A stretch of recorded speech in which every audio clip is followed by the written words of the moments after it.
To begin the first road trip of the season. Gio Gonzalez makes his first start against Chase Utley and the NL East rival Phillies.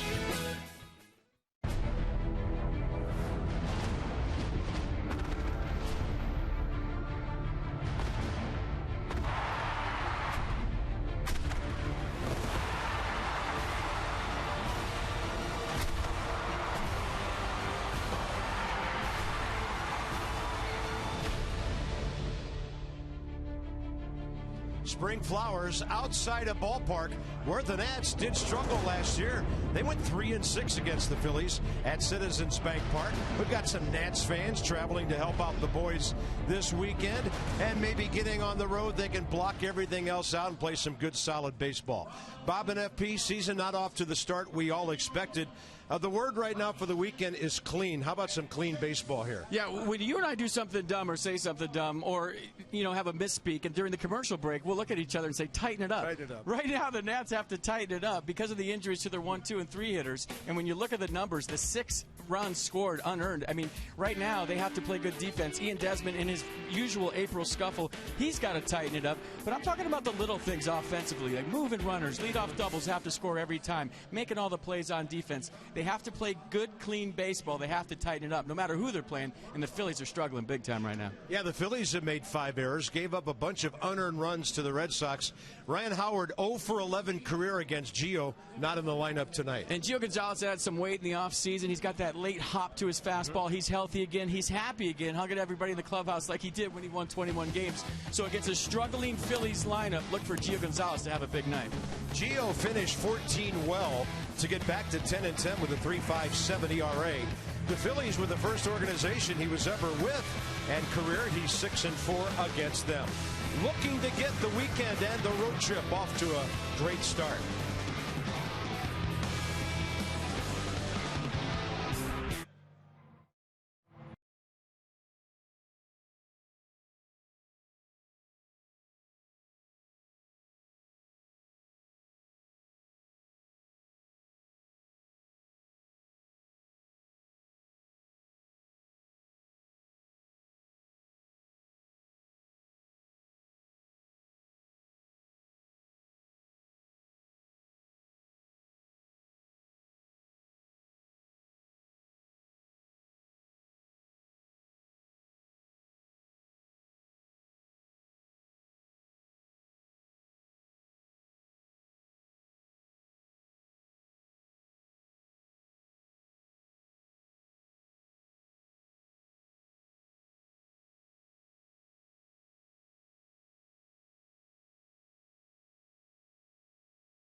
In you and by Ocean City, Maryland.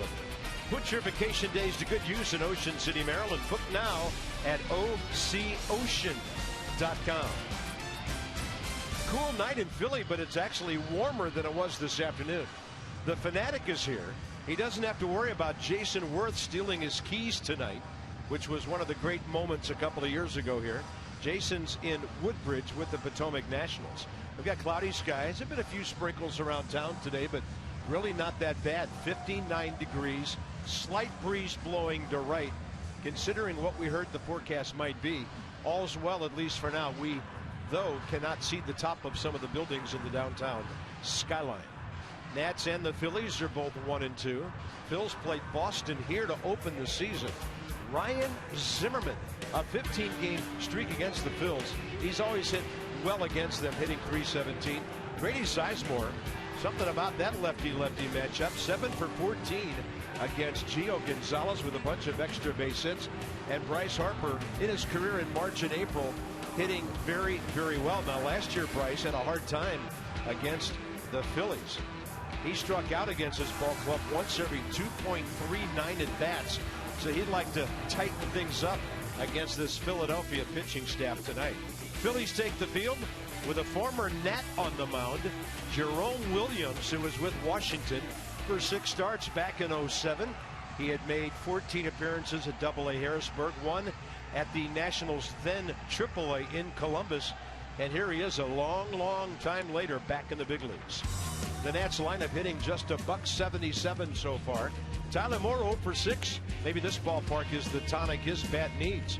5 out of 12 here with power numbers. Dan Uggla has a couple of career hits against Jerome Williams to lead the way.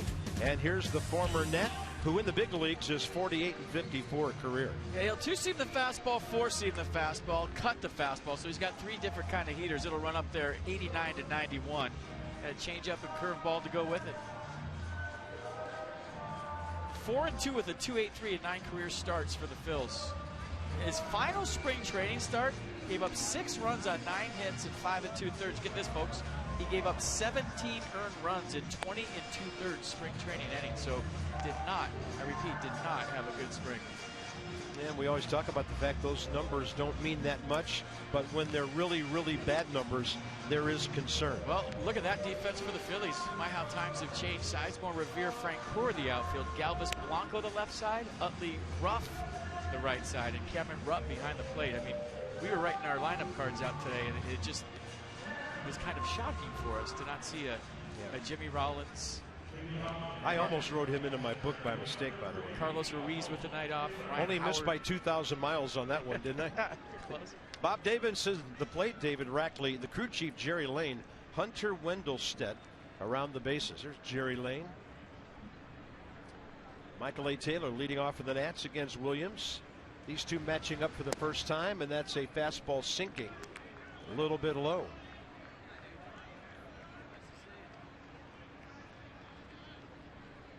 So underway at 7:07, and that's a strike. Williams will work that fastball away early in the count, get to his changeup. He's got an above-average change. But he's got to work the corners. He's got to be down the zone here. 90-91. He can't be out over the plate. That broke in with the Giants back in '03, won 7 games. And he went 10-7 the year after that, but a checkered career since then.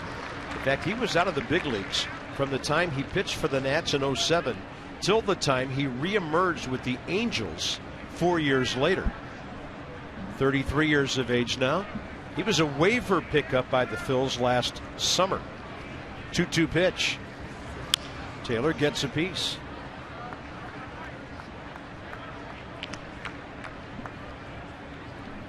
Phillies announced average attendance for the Boston series 31,811. I mean, it is sparse and quiet tonight. Taylor takes it upstairs. Counts full to the leadoff man. Looks like my account. Empty bank. A little full on the lower end, but the upper end a little rough.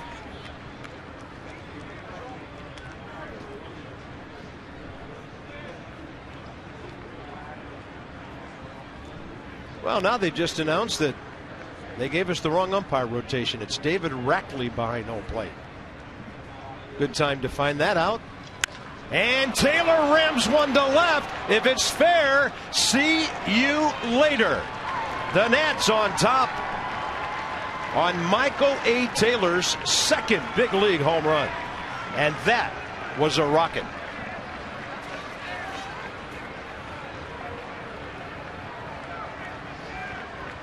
He kind of locked it in yesterday, his last at bat off Buddy Carlisle. Fouled off a bunch of pitches, finally hit a double in the gap. And Michael Taylor Just put his team up 1-0 in a big way here at the bank. There goes the no-hitter. There goes the shutout. What a swing. Here's Yunel Escobar. He goes up hacking, thinking he might get a get-ahead fastball right after that homer. Talking about how he has to be on the corners to be effective, and he has to be down. Jerome Williams left that ball out over the plate. It was belt high. And in a 2-strike count, Michael Taylor put his team up 1-0.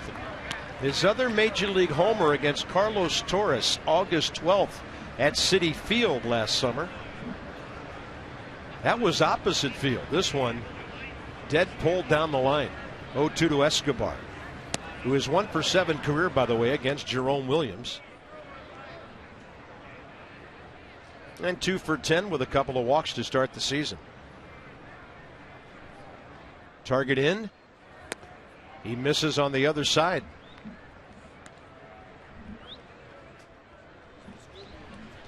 It's a good way to start the road trip. Wow.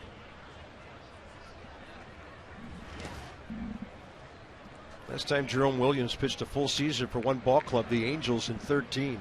He gave up 23 home runs.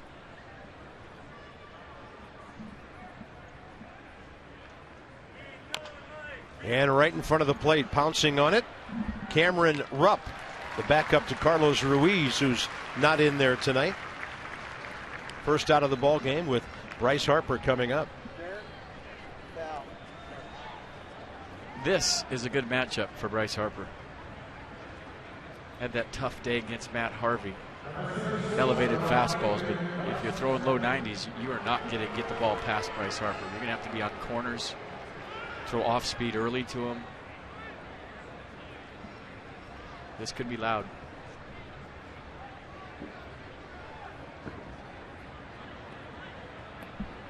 Bryce 1 for 3 against Williams in their big league matchups, and a shot right up the middle. The Nats have 2 hard hit balls of the first 3 batters.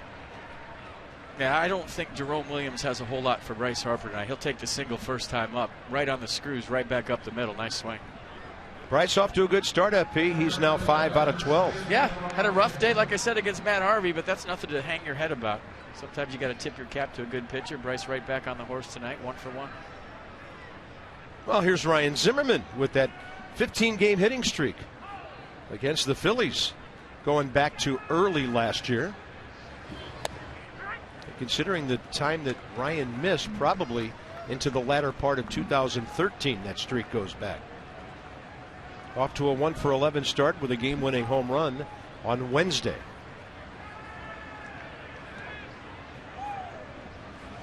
Oh, 1 pitch, missing low and away.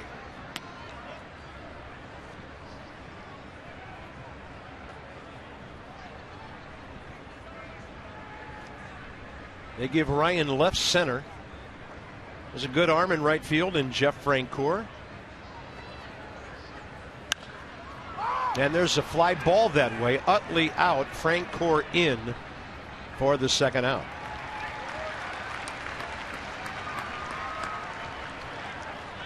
Now show me the umpires. I got to fix them on my scorecard. There we go. Jerry Lane at first. Hunter's at second. And Balk and Bob at third. Bob Davidson at third. That means Bob Davidson will be at first base on Sunday. Calling box all day? Maybe 1 or 2. I guess Major League Baseball sent letters to guys that aren't keeping 2 feet in the box today. Oh, really? I didn't hear if any Nats got any. I mean, mail, email, how'd they send those, you know? I think they tweeted them. I mean, you could step out 15 more times before you got that letter if they mailed it. Instagram the letter to them. Okay. Maybe Snapchat. Outofthebox.org. Commissioner with a selfie, and underneath it says, "Get in the box." We sure enjoyed meeting Rob Manfred on opening day. And Wilson Ramos 1 for 8 with a strikeout starting the season. Got the day off yesterday.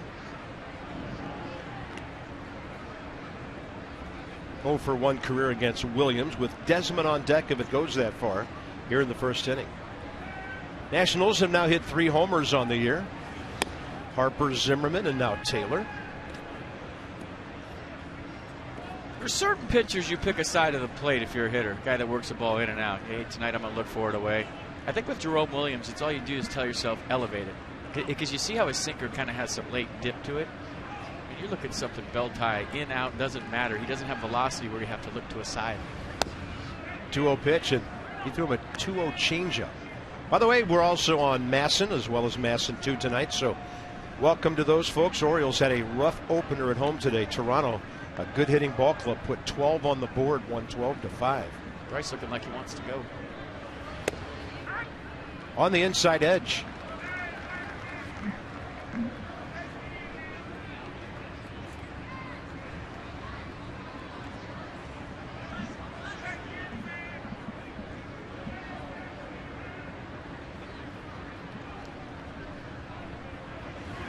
And Ramos not able to get downstairs for that 87. Harper will be running now.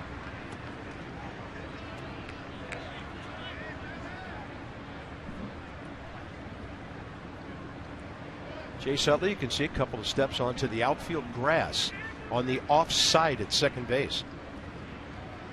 Outfield plays Wilson that way. He'll pull it. Foul.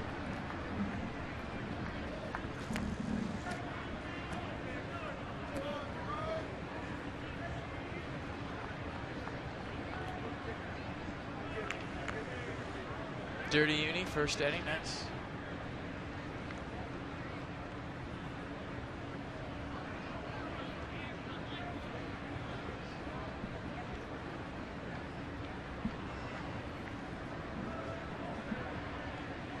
3-2 again. Ramos up the middle. It is well placed. Harper scampers to third. He's going to round the back big in case there's a mistake out there. And Ben Revere gets it back in. 3 hits in the inning. So I know what Bryce was thinking. Nice piece of hitting first of all by Wilson Ramos going back up the middle. But on 3-2 count, and he gets a head start with Ben Revere's arm in center field. It's below average is a nice way of putting it. He had a chance to score right there. You saw the throw come in. It kind of just trickled to home plate. Almost didn't even get there. Good stop by Henley, but they were thinking about it. Well, that's good aggressive baseball. One glitch out there and you score another run. Here's Ian Desmond with a chance to put the Nationals up big early. Off to a 2-for-10 start. Pair of doubles in the ball game yesterday. And Jerome Williams really hasn't had much count leverage here at all early in the game. Desmond 1 for 3 career against him. On and ball inside, skied into the twilight and the fog. Grady Sizemore has it, and the Nats will settle for a run on the leadoff homer by Michael Taylor. His second career, both on the road, and this was a line drive that became a big fly. The Nats are on the board.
The first inning. Here come the Phillies against Gio Gonzalez. Phils are hitting a .149 so far. Darren Ruff, who usually plays third base, is at first tonight with Ryan Howard sitting out. But he's got good numbers against the Nationals, and he's 6 for 16 career with 2 home runs against Gio Gonzalez. So he's behind Utley, ahead of Jeff Francoeur tonight. Gio 6-4 in 12 starts against the Phils. Last year the fastball averaged 92, but get this, he threw the changeup 18% of the time. In 13, he threw the changeup 10% of the time, and 12, 8% of the time. So it's a pitch that he really relied on at times last year. You see his numbers, 27 starts, 10-10 record. Like we talked about in the Open, he's just a different guy this year to me. You look at the weight he added on to the lower half. His legs are bigger. He's getting better drive off his lower half. His shoulder's healthy, and his fastball has that same hop to it. And I think more importantly, Carp, when you talk about a healthy shoulder, you know how much arm strength it takes to spin that curveball up. His curveball's back. Goes with the heater, gets the outside corner. Ben Revere can fly. Yunel Escobar well onto the grass at third. Revere is off to a start where he's 1 for 12, and he's made contact in every at bat. No strikeouts, no walks. And he has pretty good numbers against Gio. Saw him some in the American League when Revere was starting his career with Minnesota and Gio was still with Oakland. He's 8 for 19 against him. A couple of RBIs and a walk. And a 0-2 count here. The big hook low and away. The Phillies hit 149 as a team in the Boston Red Sox series in their first 3 games with a 206 on base percentage and a 191 slugging percentage. Scored 6 runs and gave up 16. And there's the singles master, Ben Revere, who had 162 singles last year to lead the National League. He also had 184 hits. That was a broadcaster jinx base hit, by the way. Here's the defense for the Nats. Moore, Taylor, Harper, your outfield. Desmond Escobar, left side. Ugla Zimmerman, right side. Every time I say stat like that, the guy gets it in. And Wilson Ramos behind the plate. How bad? And you used to kill me for doing stuff like that. That's what I get for delving into stat land. You want me to analyze this next play for you? Yeah, you do that. Go ahead. We are really in trouble if that happens. Freddie Galvis, 2 for 10. At shortstop with Jimmy Rollins departed. Galvis a $176 in 43 games last year. He's a .218 career big league hitter.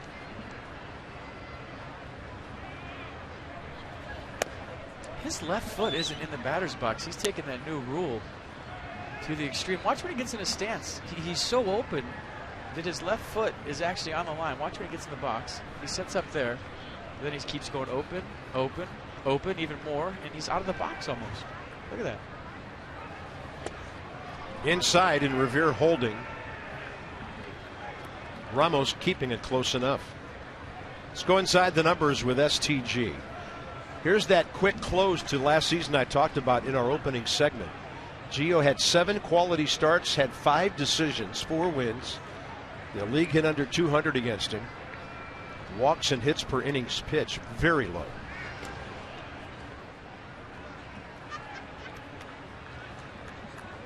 Ben Revere, 1 for 1 stealing bases this year. Last season, he was 3rd in the National League with 49 steals, was caught 8 times. They got him picked off. Zimmerman's throw on target, and Desmond has it. 1-3-6, well done by Gio and Zimmerman.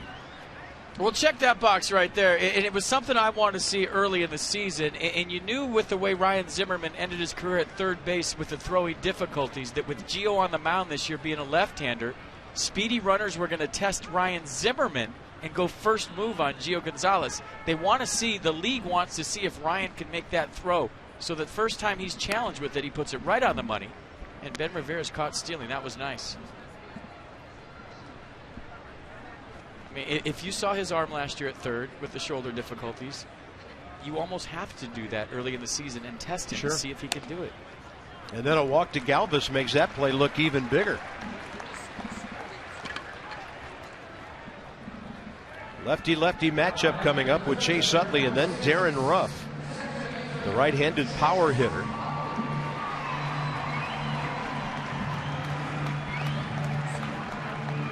Utley is 1 for 11, but he has 2 RBIs.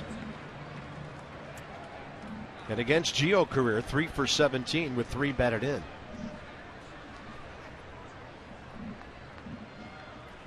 First pitch, like it had some cutting action to it, got outside at 92. So the matchup numbers right there for Utley. Now in his 12th year in the big leagues, he played 155 games last year. It was 24 more than the year before when he had an oblique problem. And he put up 78 runs batted in. Chase Utley will go over 900 career RBIs this year.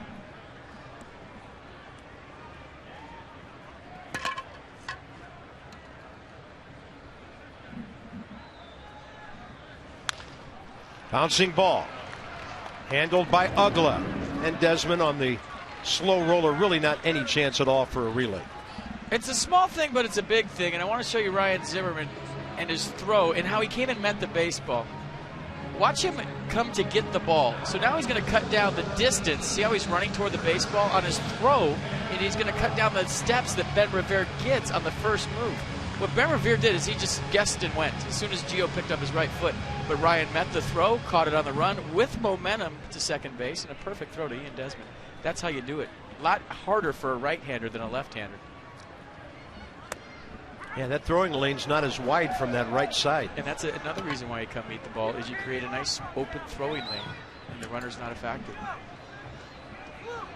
Here's big, strong Darren Ruff. Cameron Rupp, the catcher. And Darren did some damage against the Nats last year. But more so the year before. He was hurt last year. Had a left oblique strain that had him on the DL from late March until the middle of May. Played only 52 games at the big league level. But he's hit 2 career homers against Gio Gonzalez. Ramos wants it inside. That's where it goes with 93. 1 ball, 2 strikes.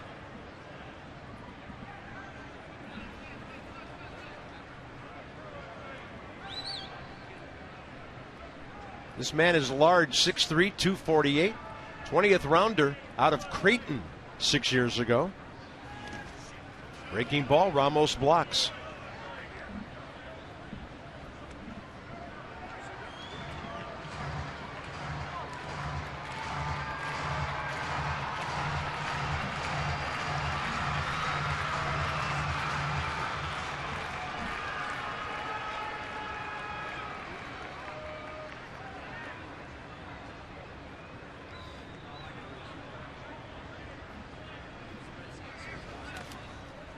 Had him 0-2 and now 3-2.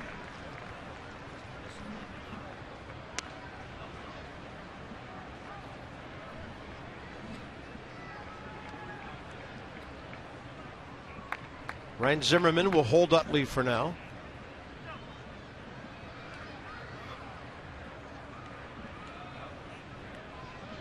He's off and running, and Gio not even close. A base hit, 2 walks in the inning.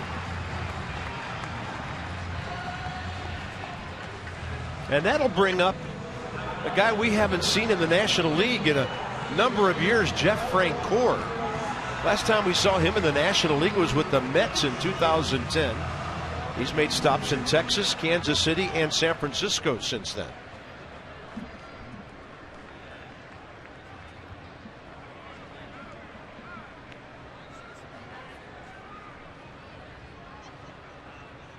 A Brave from 05 to 09. A mainstay in right field for them with that big arm of his. Now that Alfonso Soriano is retired, Francoeur still has as many assists as anybody in the outfield, 121 of them since 05.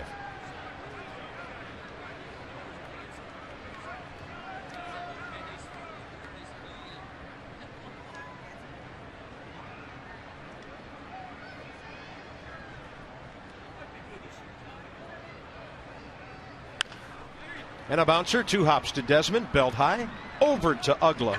Gio and the Nats out of the inning. Took a while, but on the Taylor homer, it's 1-0 Washington.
second.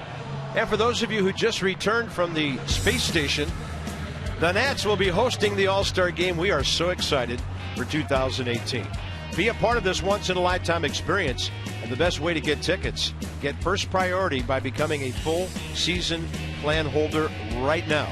Visit nationals.com/DC in 18. Does Bryce have to hold that sign for 3 years? He does. He's going to get tired. Well, I don't think he should. You can only give that sign to your right fielder or your shortstop, because those are the only two arms strong enough to hold that thing for 3 years. Having some fun, and we can't wait. Dan Uggla, 2 for 11 to start the season. With any luck at all, Dan Uggla would have at least 4 or 5 base hits right now.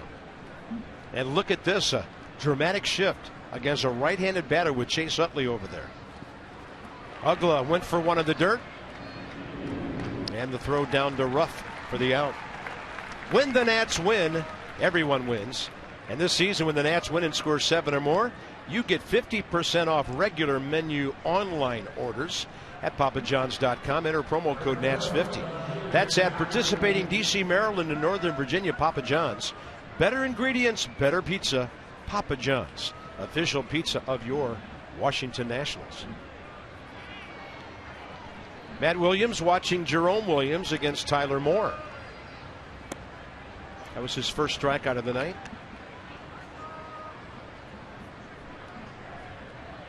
Utley back at second base. Tyler Moore mostly a pull hitter, but he doesn't have the long track record of a Dan Uggla, where ball clubs would do that against Tyler this early. He's 0 for 6, a walk, couple of strikeouts.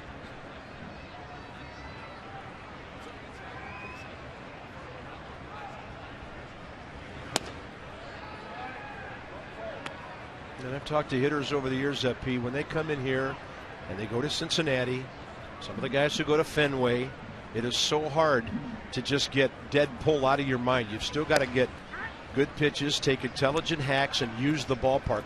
Home runs will come here. You don't have to pull the ball here to hit it out. But some guys will get pull happy in a place like this. Just getting 3-1 counts all day like Tyler Moore. Could be interesting. Out ahead of that one at 90.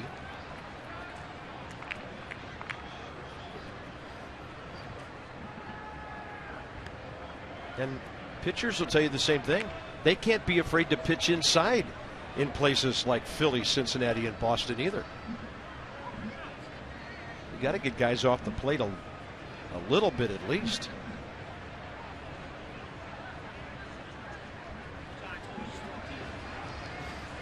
(3-2), and he got him on the trademark with a pop-up out towards short.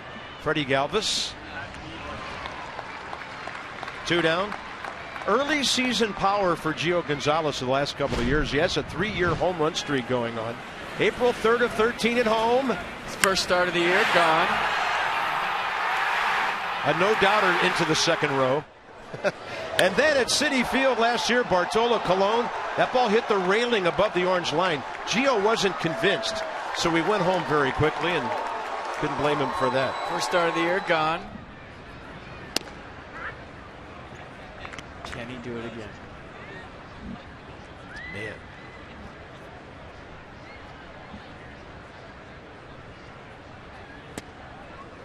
A little late breaking slider it appeared from Williams there. No balls, 2 strikes. He's trying to retire his 4th batter in a row. After the Nats got 3 hits in the first 5 hitters. Gio goes up the middle. Utley to his right. Knows he has time. Able to plant and make that throw. Better inning for Jerome Williams, who threw 27 in the first inning. The Nats on top.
radar gun readings definitely don't tell the entire story, but they can tell part of the story. And last year, once Gio Gonzalez came back from the disabled list, his velocity was down to the lowest points of his career.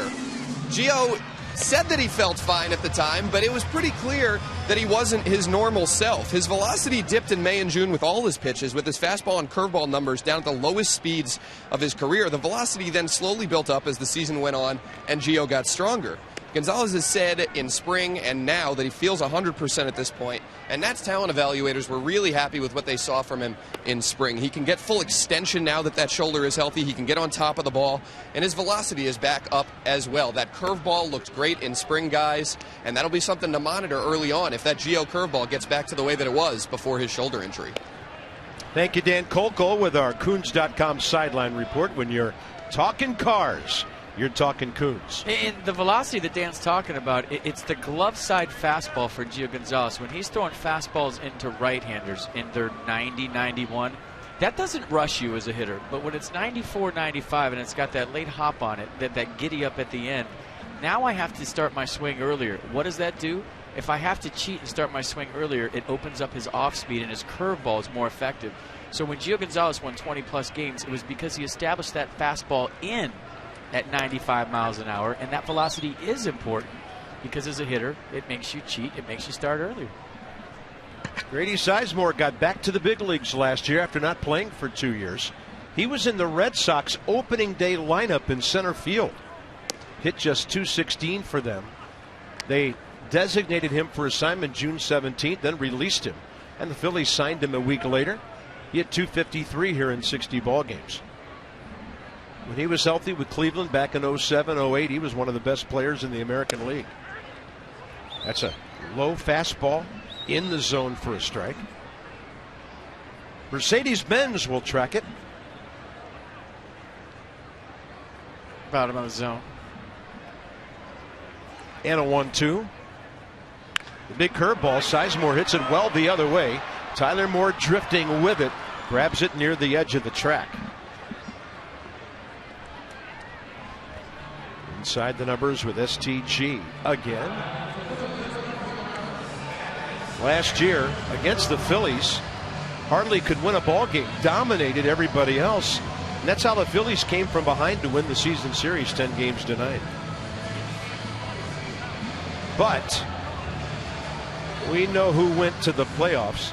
Philadelphia was in last place 23 games back. The Marlins 19. Mets and Braves tied at 17 games behind ours. Here's Cameron Rupp, first at bat of the season, spelling Carlos Ruiz, who's off to a 3-for-8 start.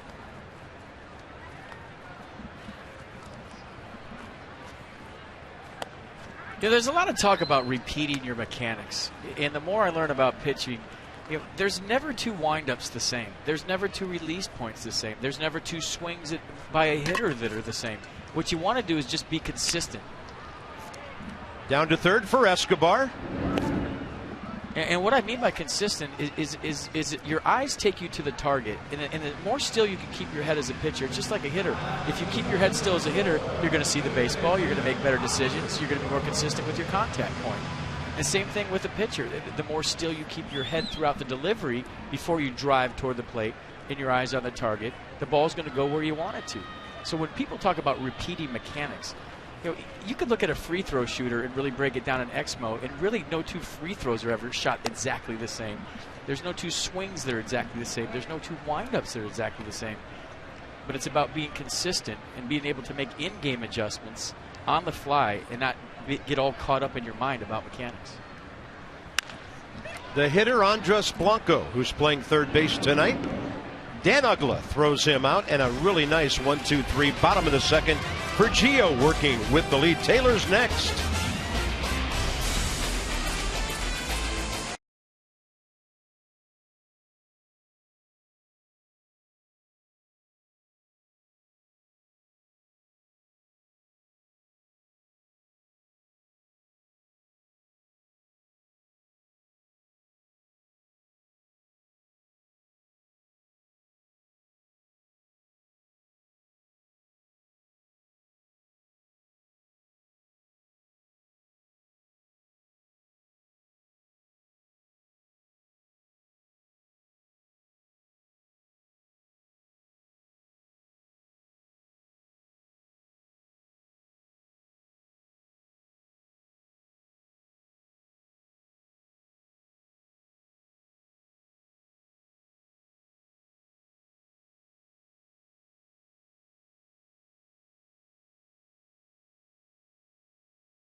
Batter's box must be a little bit slippery. Someone must have complained. Michael Taylor, home run his first time up, got the Nats on the board.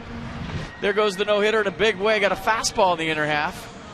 It was the 8th pitch he saw, so the more pitches, the better hitter he becomes. We saw that in his last at-bat against the Mets yesterday. He saw his power zone, likes the ball up. He's really quick on the inner half of the plate. Our Washington, D.C. Lexus dealers are donating $250 to the Children's National Health System for every home run a Nats player hits this season. So keep them coming. It's for a wonderful cause. Lexus, the pursuit of perfection.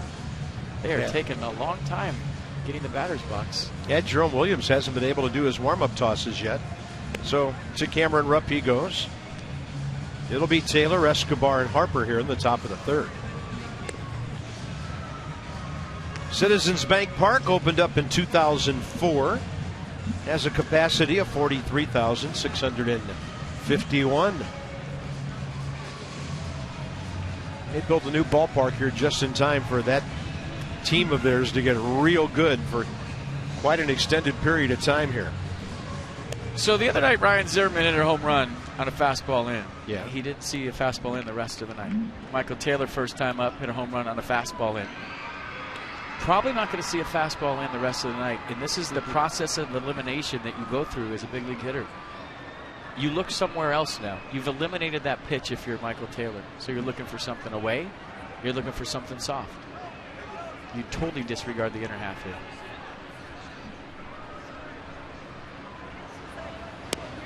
He stays away, ball one. Well, Michael, and we found this out at Citi Field last year, he can hit him out to the opposite field. He gashes that one to left. It's got some carry on it, and it sends Grady Sizemore to the track.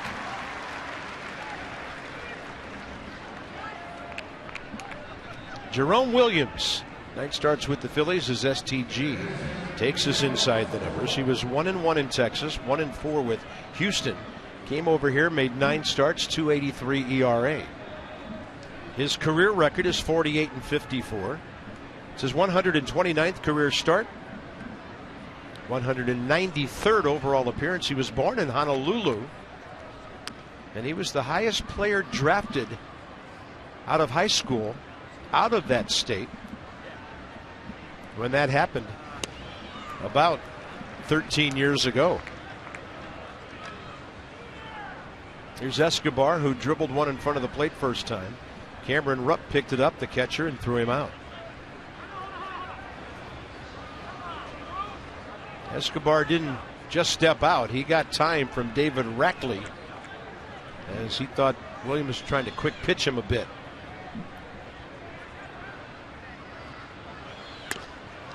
Can't reach that one up and away.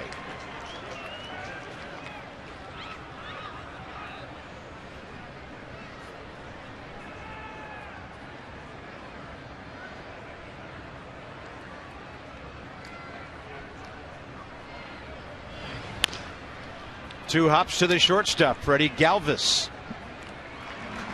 So the guys put together a Bryce Harper highlight package of his swing so far this year, and I want you to focus on his lower half. Watch his back foot. You know, he used to come flying off the ground almost as high as his knee.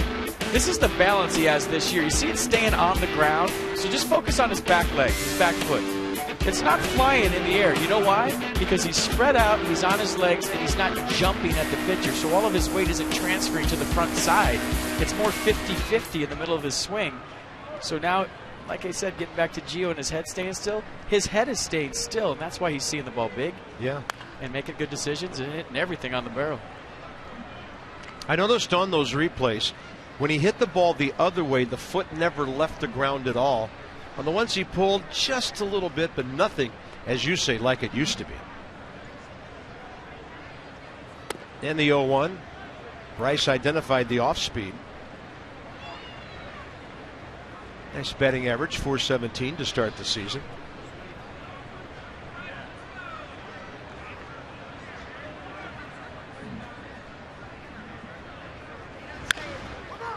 Adrian Gonzalez of the Dodgers expected to cool off somewhat from his .769 batting average that leads all of baseball.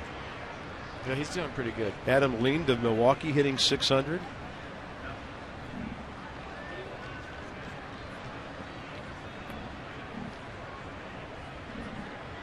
1-2 to Harper.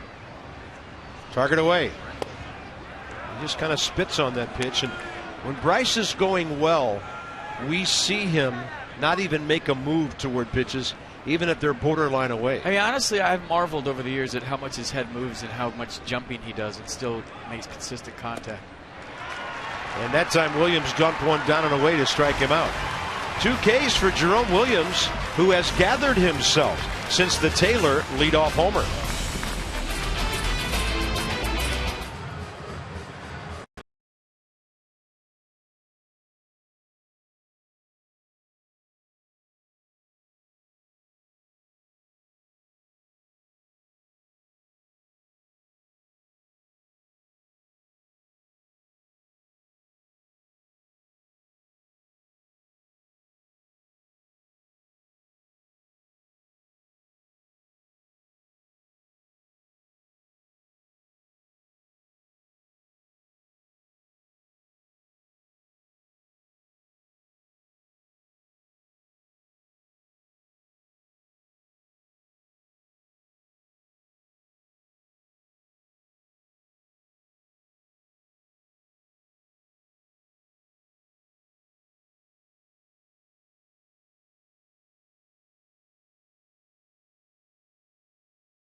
The season, and a moment in history brought to you by University of Maryland University College. So back to 1947, the great Jackie Robinson got his contract purchased from the Montreal Royals, went to Branch Rickey's Brooklyn Dodgers.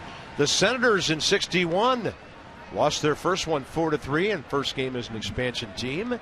And then FP, interesting, our organization actually involved in this one. The Expos beaten by the Phillies at the first ball game out beyond where the left field pole is here. A crowd of 55,352 saw Larry Boa get the first hit in Veterans Stadium.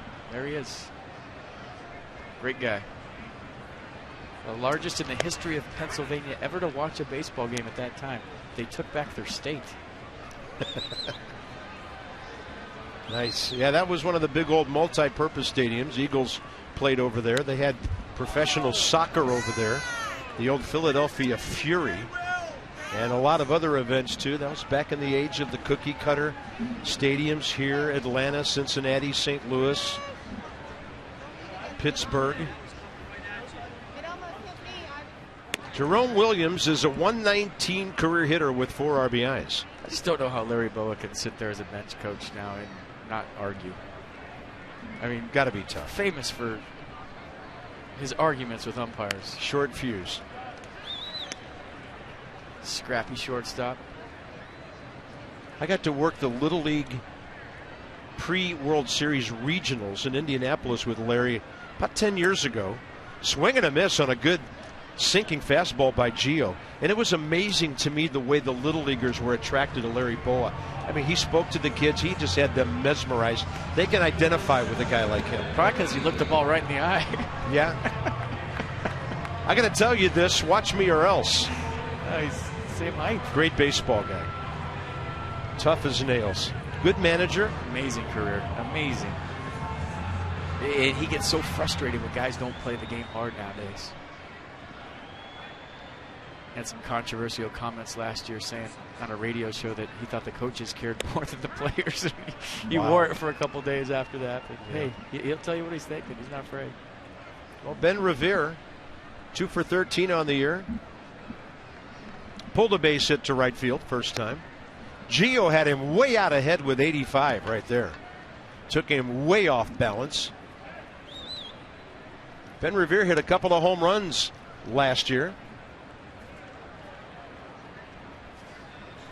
And it took him 1,400 and 66 at bats to hit his first one. Gio goes upstairs to strike him out with 94, and here come the strikeouts, 2 in a row. That's a tough guy to strike out, too. First time this year. So he went with the curveball that climbed the ladder with the fastball. And see how late he was. I think Ben Revere was thinking about that curveball again, and kind of an emergency hack. And a good fastball from Gio Gonzalez.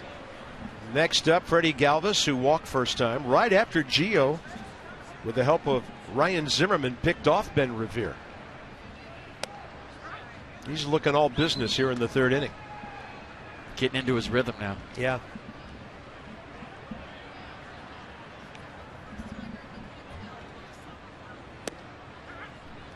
The curveball comes from way outside to catch the corner.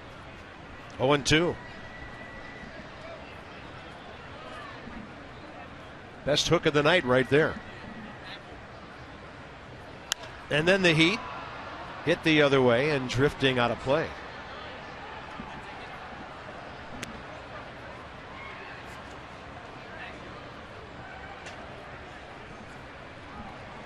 Freddie Galvis from Venezuela signed with the Phillies at the age of 16 9 years ago.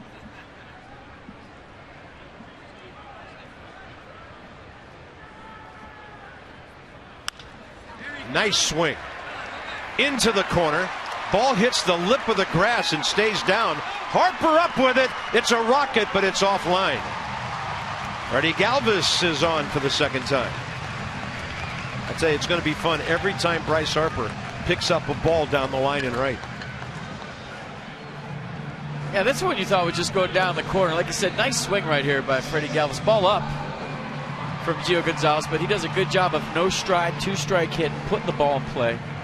And then Bryce, on what should have been a stand-up double, makes it real interesting. Throw just offline with him having to rush.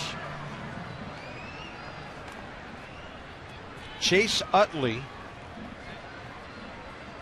Gio has retired him 18 of the 21 times they've matched up, so he wants to go at him here with first base open and worry about Darren Ruff next inning. Gets ahead. Boy, he starts throwing that curveball for a strike early. Now as a hitter you have to commit to it late, and then that's when you throw it for a ball.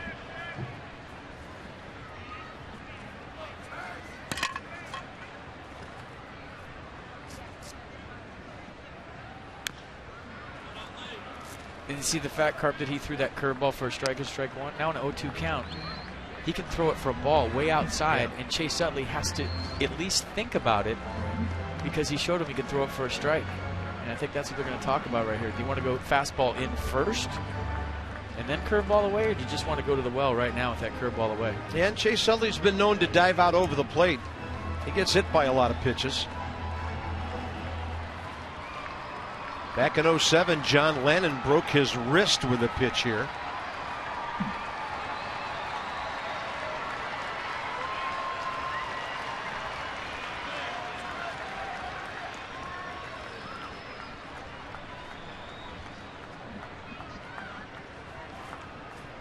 Go-to Ramos will go right in the middle of the plate, and a nasty curveball. That thing ended up outside the zone, and Gio Gonzalez strikes out the side. First 3 Ks of the night. He's retired 7 of the last 8 Phillies. Ryan Zimmerman straight ahead.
Ryan Zimmerman continues to impress with the first base mitt on.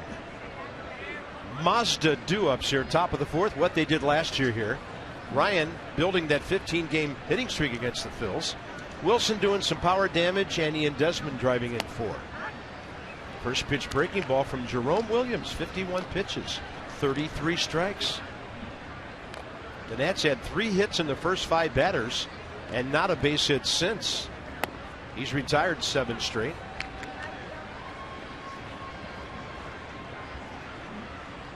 Ryan fly ball to right field, first time. In case you're wondering why Jerome Williams is wearing that pink glove, his mother had a 5-year battle with breast cancer. She died when she was 46, so it's a tribute to his mom. Her name's on the inside of the glove, and he said every time he takes them out, I have my mom on my hand. So it's a pretty cool tribute. It's not pretty cool, it's very cool. Enjoyed him as a Nat, very soft-spoken, nice young man. Gosh, that was 8 years ago. 3-1 pitch.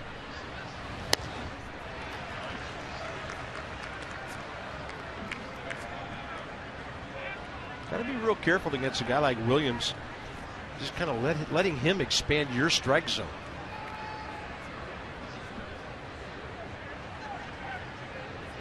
(3-2) with nobody out. Ryan Zimmerman not biting on that one. And the Nats get their first base on balls tonight. We arrive at 8 o'clock Eastern. Not a bad night in Philly, really. 59 degrees at game time. No breeze to speak of. Bob FP and Dan working hard for you on the road tonight. 3 here, 3 in Boston, and then back home next week to face the Phillies on Thursday. Bonus coverage on Masson. They carried the Orioles 12-5 loss to the Blue Jays today. So our Masson family checking out the Nats tonight, low and away. Wilson Ramos a base hit up the middle on a hard bouncing ball. First time up. His second hit of the year. He's 2 for 9.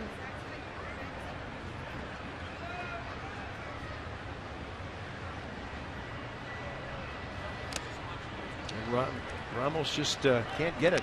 Williams continues to keep the ball away from the right-handers. Maybe the Taylor home run changed his approach to everybody from that side of the plate, not just Michael A. But he'll come in late for effect. But most of the time, everything's away to right-handers. Coming in right now. He did come in that time.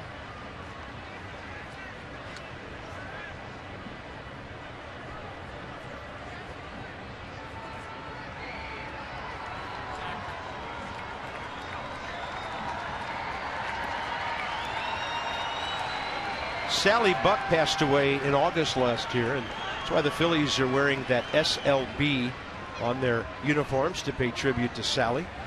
He was one of their minority owners, a passionate Philly fan over the years.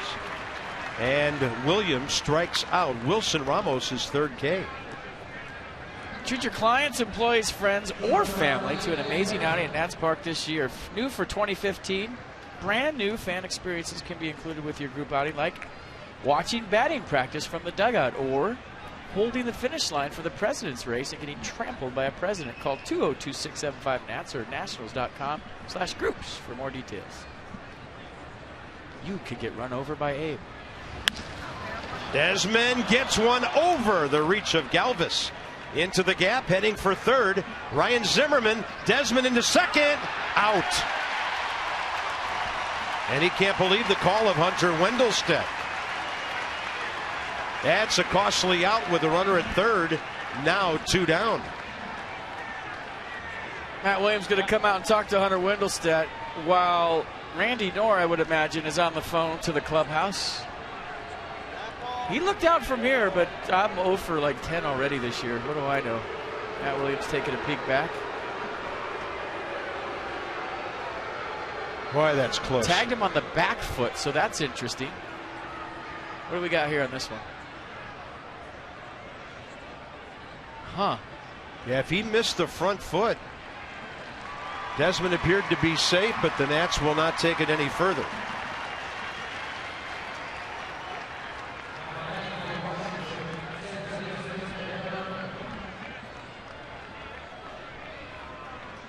Good swing. Good hustle out of the box. Just a nice throw by Grady Sizemore. Dan Uggla now with 2 outs will try to double the Nats lead. Pretty good throw right here by Sizemore. You're thinking he might try for Zimmerman at third, but then he just short hops the throw right on the money. Good tag by Chase Utley. Get it to the other side of the bag. Yeah, that's not easy. You got to know where the bag is, FP. He kind of had his back to the runner and just laid the glove in there. I'm okay with that gamble. There's about 5 things that had to go perfect for the Phillies on that play, and it did. And the Nats already have the lead, even though it's just 1 run.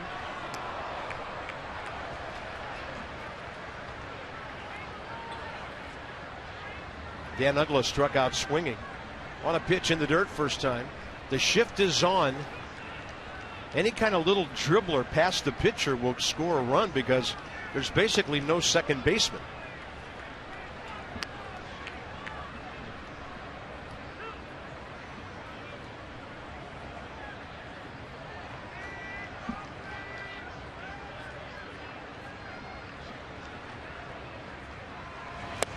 Got him again, this time with 84 downstairs. A walk, a single, a runner thrown out at second. It's still a 1-0 game.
Home run and hang on, and that's what's happening here tonight. Michael Taylor started this party up with a leadoff home run. I'm going to show you Gio Gonzalez, the importance of throwing the curveball for a strike early in the count. Go back to Chase Utley at bat in the 3rd inning. Strike 1 with the curveball. Now as a hitter, you have to respect the rotation of the curveball. And what do you do with 2 strikes? You expand it a little bit further away.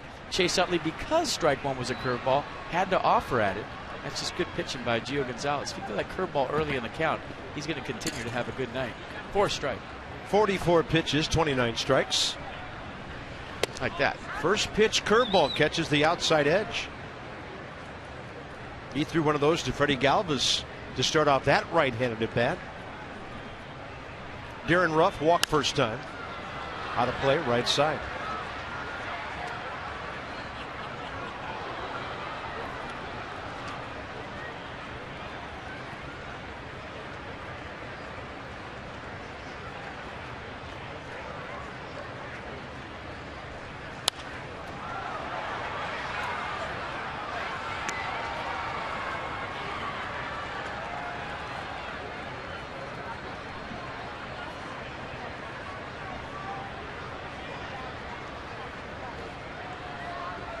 Oh, 2 again.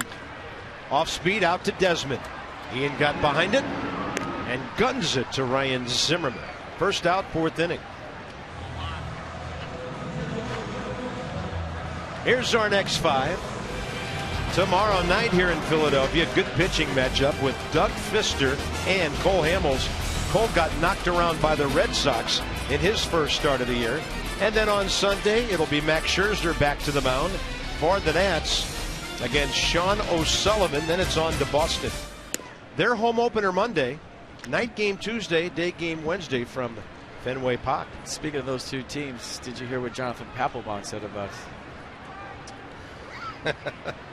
No, I didn't, but I can only imagine. He said, they asked him about, does he feel like a Philly? He said, the Red Sox are part of who I am. Told the Boston Globe this. He said, I don't really feel much like a Philly. Boston's where I was born and raised. It's kind of like that, you know. It's a city where I was born and raised.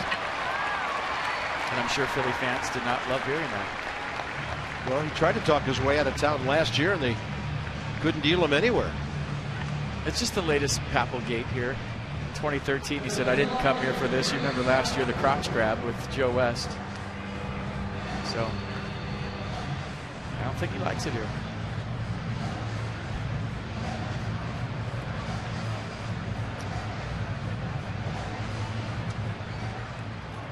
Jonathan Papelbon, you never know what's coming next from that guy, as a hitter or as a fan. And a ball gashed out to left by Grady Sizemore, right at Tyler Moore. A little bit of a bend to the knees there at the end. Tyler might have been fighting the lights up above the first base grandstand.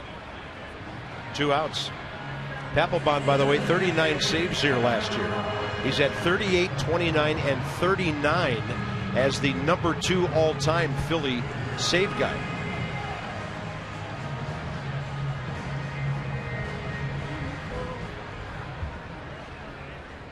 Cameron Rupp, bouncing ball out to Escobar, first time.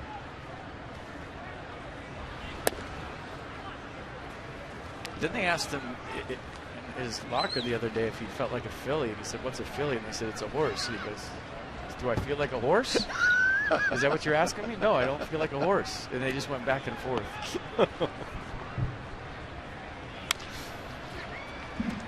Easy chance for Ian Desmond with a nice hop, and Gio Gonzalez scattering the 3 hits and the 2 walks he has yielded so far. Let's go for a ride on a Friday night. How about a couple of baseballs riding out of here?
Inning.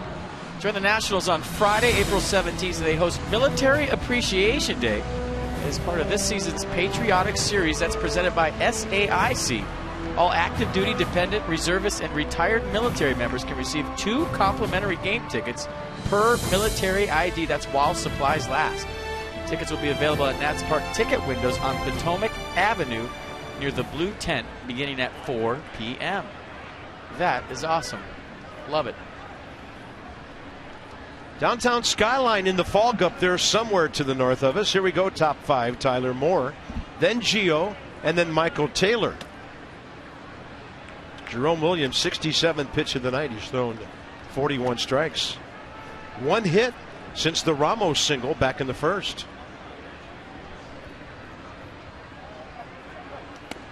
An effective job of keeping the ball away and down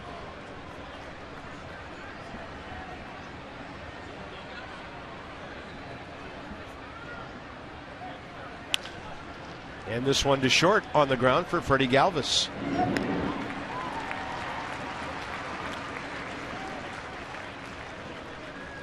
That'll bring in Gio. Get social with Masson. Visit Facebook.com, Masson Nationals, for a chance to win, and you can win big because being social with Masson has its rewards. We're going to hook you up with some Nats gear to kick off the 2015 season. Strike one at the knees.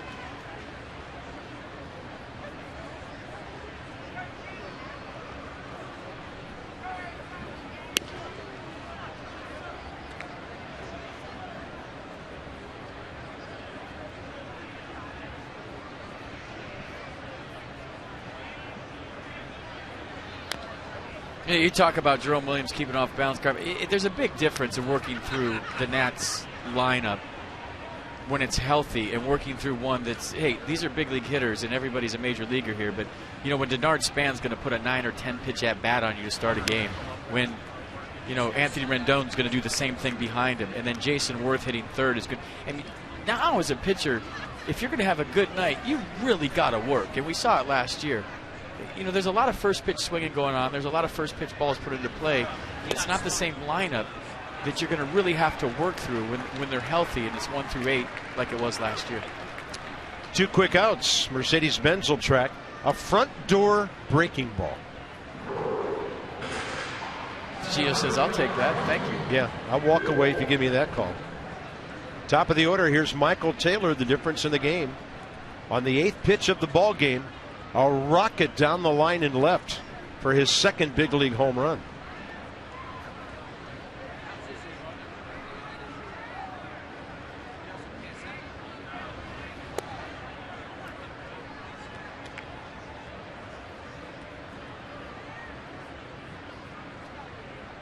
Michael hit 22 combined at Harrisburg and Syracuse last year.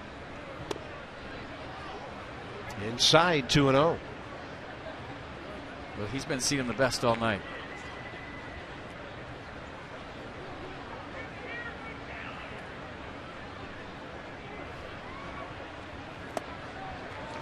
And not giving in to the hitter. Williams just kind of pulling the string there with 84. That was the thing about Jerome when he was in that. He had an effective big league changeup.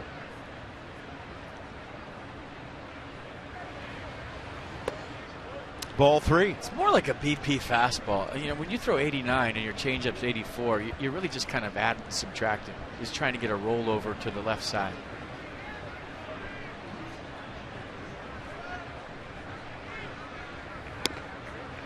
Did he go?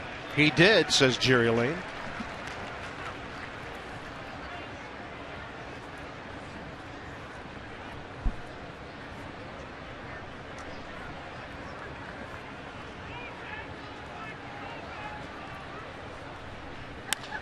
And Taylor, right off the end of the bat, hit it pretty well and hung up for Ben Revere. So the Nats gone in the top of the 5th inning. 8-9-1 ahead for the Phillies. The Taylor-made blast to left, still the difference.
It's still 1-0 Nationals in what's become a nice pitcher's duel at Citizens Bank Park. Our PNC Bank minor league report for the Achiever in you. There's Jason Worth.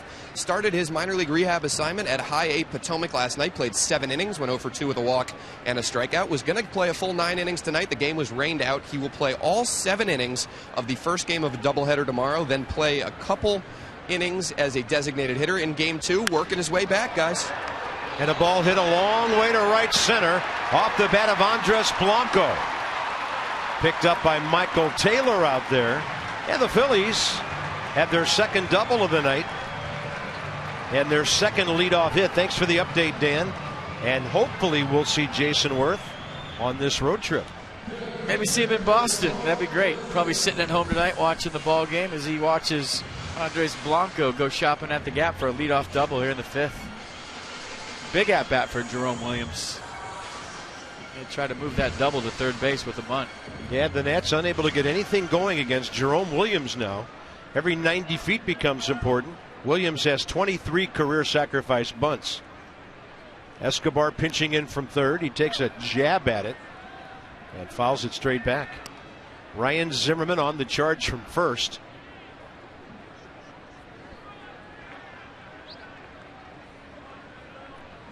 Blanco can move well on the bases. He's between second and third with this stretch coming up.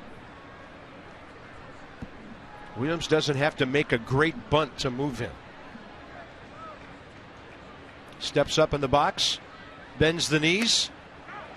He did not pull the bat back in time. That's strike 2. Not an easy play if you're Escobar and haven't played a whole lot of third base. You have to read this bunt. If it's bunted hard, you obviously go get it, but you know that Gio Gonzalez is quick on the mound. If he fields it, you have to retreat to the bag. So kind of a new deal for him at third base. And Gio, being a left-hander, could get it to him in a hurry.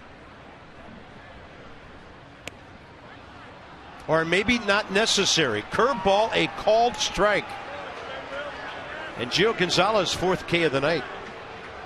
That's a big one. 1-0 game, 5th inning. Jerome Williams failed to advance the runner. Now it's time for Toyota Case for Kids. The Washington area Toyota dealers want to help children and their families, making a donation of $37 to the Children's Inn at NIH for every strikeout by a Nats pitcher this year. I mean, you advance Blanco right there. You have squeeze possibilities with Ben Rivera. Who's a good contact guy even if he swings. Yeah, but that's a big out. Could be a big out. It's a good pitch. Stood him up and sent him back. Why is that a good pitch? Because now you can throw that curveball the other side of the plate. Ben Revere, Denard Span's old protege with the Twins.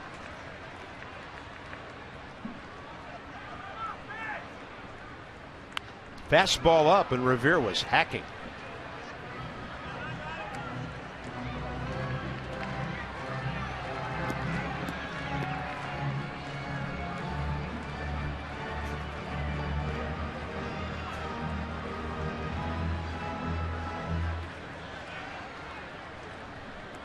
Active Andres Blanco at second base.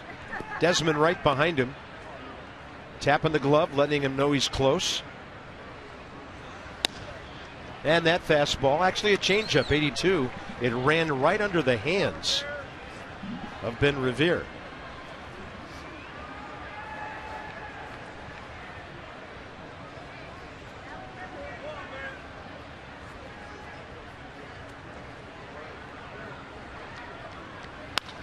And a line drive, and that's a double play.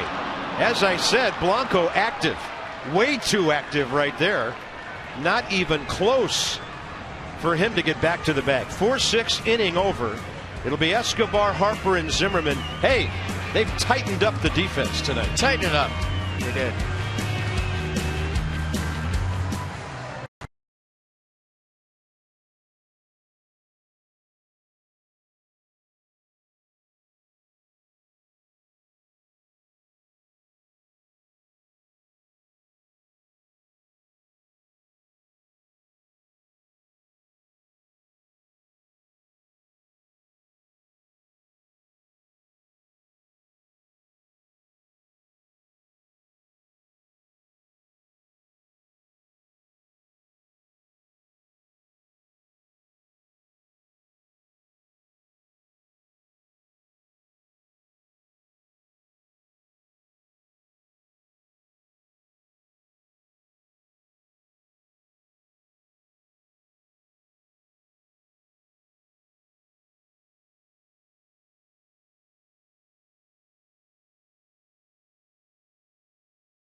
got his bling working.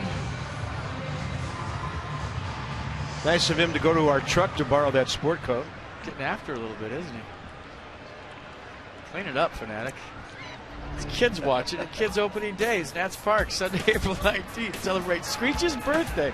That's a great segue. Kids opening day presented by Junior Nationals Kids Club. Activities include face painting, balloon artists, mascot games, and kids can run the bases in the middle of the game. Well, we've seen an Ian Desmond grand slam in this ballpark. Ryan Zimmerman had a pinch hit home run in this ballpark years ago.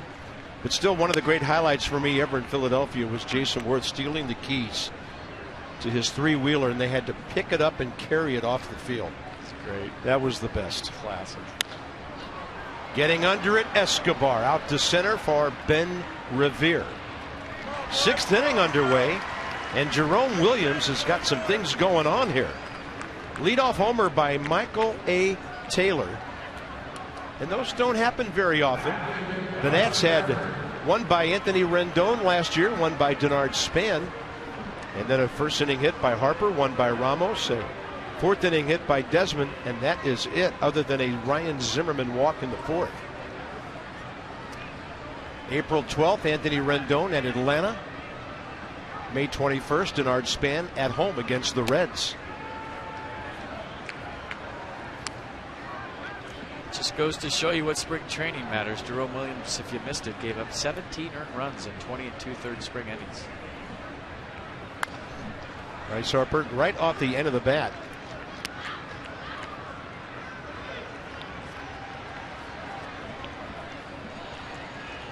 Well, Bryce had a base hit up the middle, so did Ramos. But nobody in the lineup has a base hit to the opposite field tonight.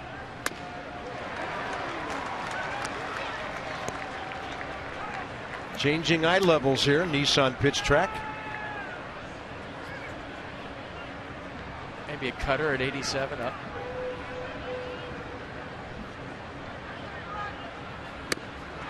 And then 90 up and away.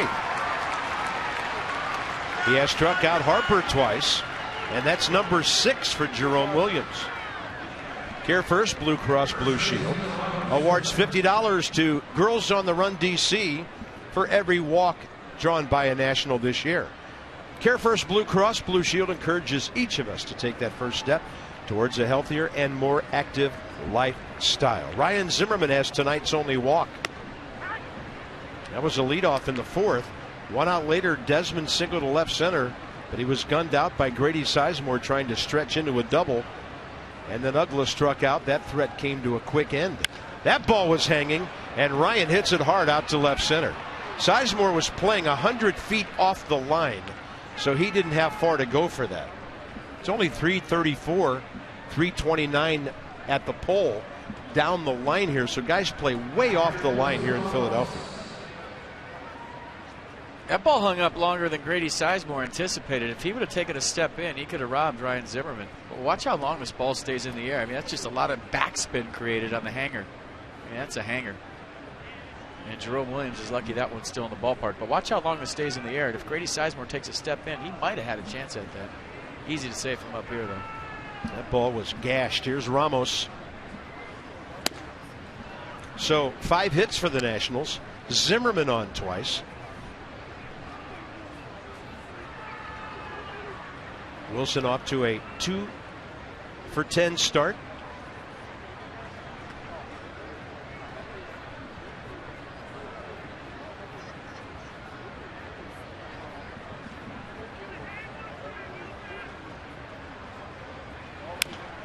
And that was a changeup that was sitting upstairs. Ramos right over the top of it. I think Jerome Williams got away with one right there. He did.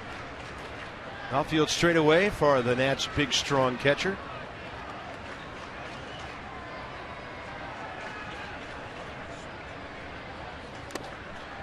And he goes down in the dirt with 83. 1 ball, 2 strikes.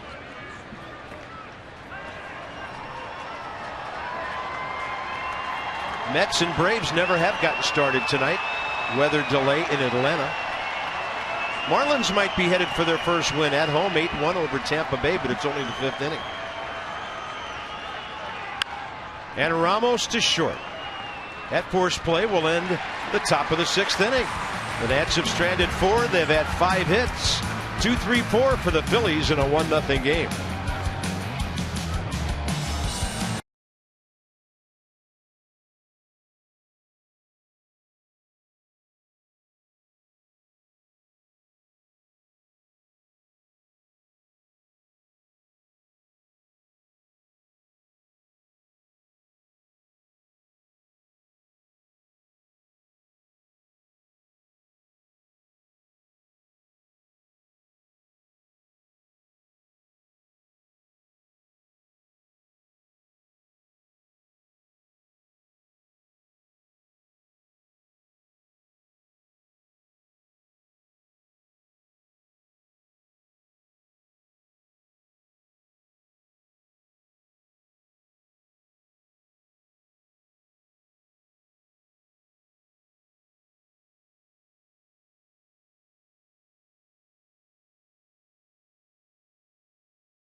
Mercedes-Benz of Alexandria. Nats hanging out of that 1-0 lead. This one heads into the bottom of the 6th inning, but we're going to show you the jam that Gio Gonzalez just got out of last inning. Andres Blanco led it off with a double, and then strike 3 right there to Jerome Williams. Couldn't advance the runner. And then Revere lined into the tailor-made double play. Bad base running by Blanco. You got to get back on that in a 1-0 game. He wasn't even close, so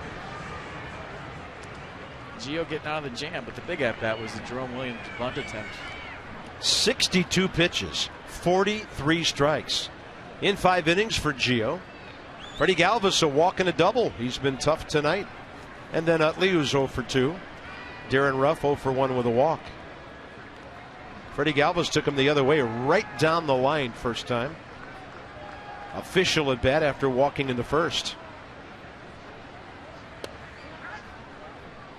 82. He's mixing in that changeup a little more as the game goes on. Yeah, he'll get to his full repertoire, second, third time around. Show you everything early.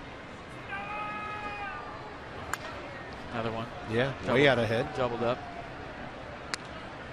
Phillies box. 2 walks and a hit in the first, but a pick off the key play there. Galvis a double, 2 outs in the third. Leadoff double last inning by Blanco, and Jerome Williams couldn't move him with a bunt. Up the middle and leveling off is Freddie Galvis. He's on for the 3rd time. He went down and got one there.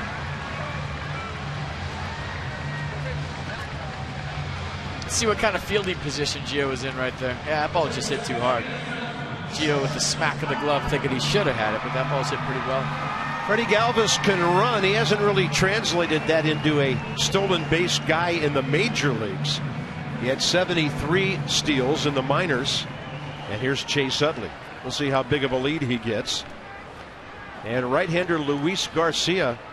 Jerome Williams is at 93 pitches in 6 innings. Utley squared around to bunt.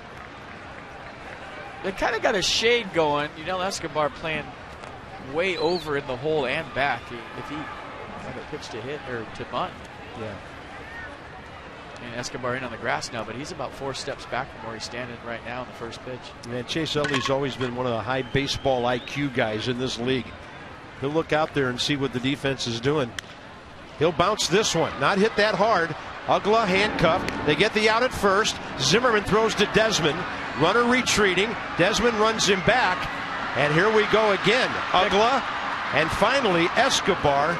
And everybody but the right fielder was on the infield right there. Well done. Nice play by Dan Utley. He knew that he couldn't tag the runner, Freddie Galvis, so he ran Galvis back and then got the batter, Chase Utley, and then we got a good old-fashioned pickle on our hands. So yeah, get the out at first. Now that takes the force away.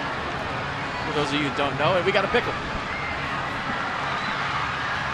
The one thing you don't want to do, and maybe we can show that replay again, is you saw Ian Desmond give up the baseball and cross the baseline. As a young player, you never want to do that because if the runner hits you, he's awarded second base. It's interference. So you're taught at a young age, when you give up the baseball, stay in your lane. So see Ian Desmond on the outside. Watch him give up the baseball and cross the path, cross the base path right here. If Galvis turns around right there and runs into Desmond, it's a dead ball, and he's awarded second base. Yeah, and Ryan Zimmerman was scrambling to get out of the baseline as well. I've got that one going 4-3-6-4-5. The Nats' second double play of the night. Darren Ruff, no balls, one strike. What was that again? Well, this one's going to be 5-3 if it works. The other one, 4-3-6-4-5. Or go to Nats.com for more information. Somebody in D.C. just hollered bingo.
Nationals and may not be reproduced or retransmitted in any form, and the accounts and descriptions of this game may not be disseminated without the express written consent of the Washington Nationals.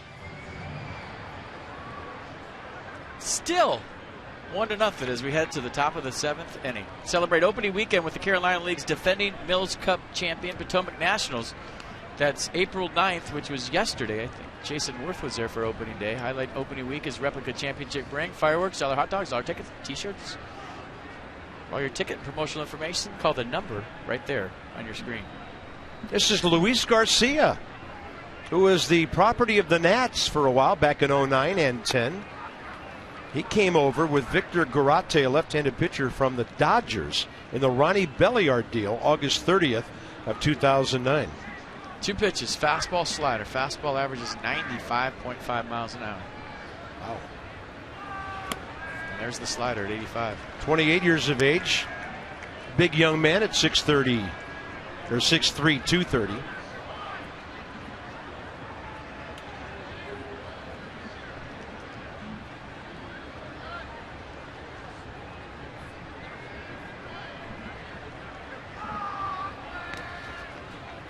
And Ian Desmond, easy take there. 1 ball, 2 strikes.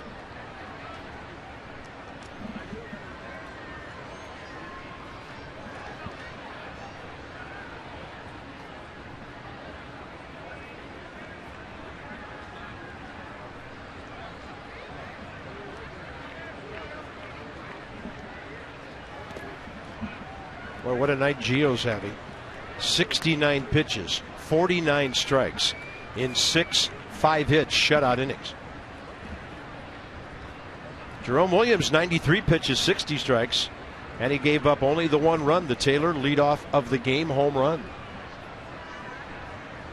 2-2 to Ian Desmond. Late for high heat, up and in.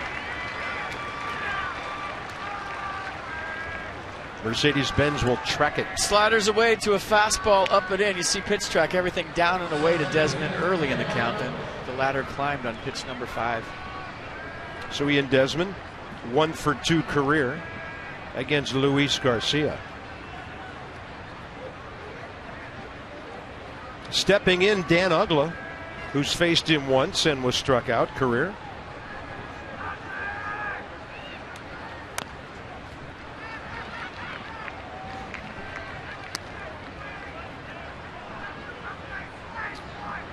Shiftage again on Dan Uggla, who has struck out swinging twice.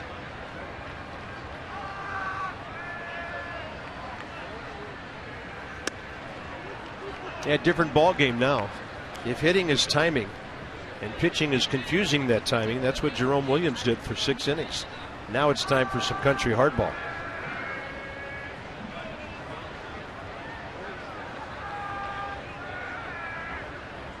Yes, kidders, they rather see the country hardball. That's Chase Utley from near a shortstop position, and Uggla made the play rather close with great hustle down the line.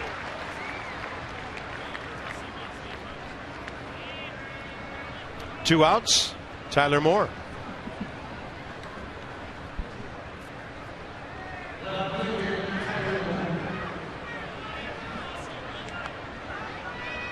Tyler has popped to short, grounded to short, and still hunting his first base hit of the year.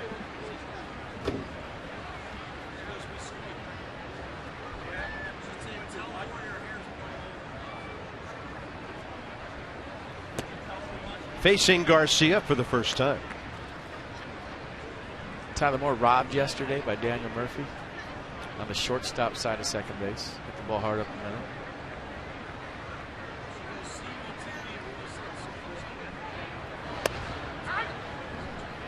David Rackley given that inside strike. Gio comes out on deck. He didn't homer in his second at bat in his first outing. The tension is building here. He did it twice in back-to-back years. Second at bat homers in his first start of the year. This ball tapped up the middle, and Galvis to his left. He gets Tyler Moore. 1, 2, 3. Phillies pitchers dealing to the Nats tonight. It is time for some love in Philadelphia and our Hyundai 7th inning stretch. The Nats lead 1-0. It's been that way for about 2 hours.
Brought to you by Navy Federal Credit Union, proudly serving the armed forces and their families for over 80 years. Navy Federal Credit Union.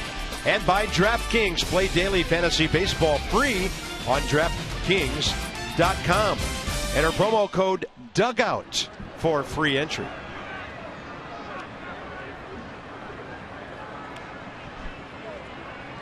Honda do-ups and their careers against Gio Gonzalez. Jeff Francoeur 1 for 2 tonight. So 6 for 16. Grady Sizemore 2 line drives to left. Cameron Rupp 0 for 2. Gio Gonzalez about to throw his 70th pitch, and it's the 7th inning. He left one upstairs, and Francoeur hit it hard for a base hit to left last time up. Jeff Francoeur, 262 career hitter, 141 home runs. He's hit one with the Phillies here.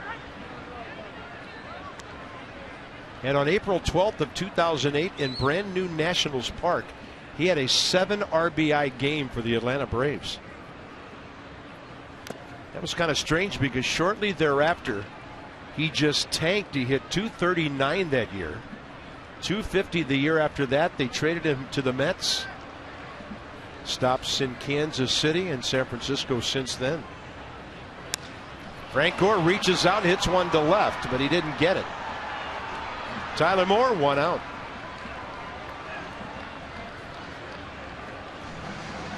That's right-hander Ken Giles. He can bring it. He's been scuffling with his command and his velocity's down. He strained his back in spring training on March 31st. And people in Philadelphia wondering if he's okay. He walked 3 of the first 7 batters he faced in his first outing. Wow. And we saw him last year. It was like Papelbon needs to go somewhere else for this kid to be the closer. Right. I mean, he was amazing. But sometimes ZP, you got to see a kid in the big leagues for a lot of innings before you really get a read on him. Are you with me that Gio Gonzalez is pitching tonight? He is. I mean, he's pitching. He's starting guys up with changeups. He's starting guys up with curveballs. He's been mixing it up nice. Makes the 92 look harder. This is the evolution. This is a mature guy right now. I almost said kid. Mature guy right now. He used to just rear back and let it rip, and he was a buckshot fastball guy. You never knew if you're getting a strike or a ball. It was uncomfortable at bat. Everything was electric. But folks, you're seeing a pitcher right now. I mean, he is. I'm not shocked by it, but I'm impressed by the fact that he's matured to the level of, hey, I'm not just going to blow you away with my fastball up anymore. I'm going to pitch. It's been impressive here tonight against the Phillies. And hats off to Wilson Ramos, handling him beautifully. They've been on the same page all night. Couple of glitches in the first inning, the 2 walks. And he's had to be perfect. Yeah. The pickoff was huge because 3 of their first 4 batters were on base. And the Phillies haven't run the bases well at all tonight. Yeah, one guy picked off by the pitcher, the other picked off by a line drive.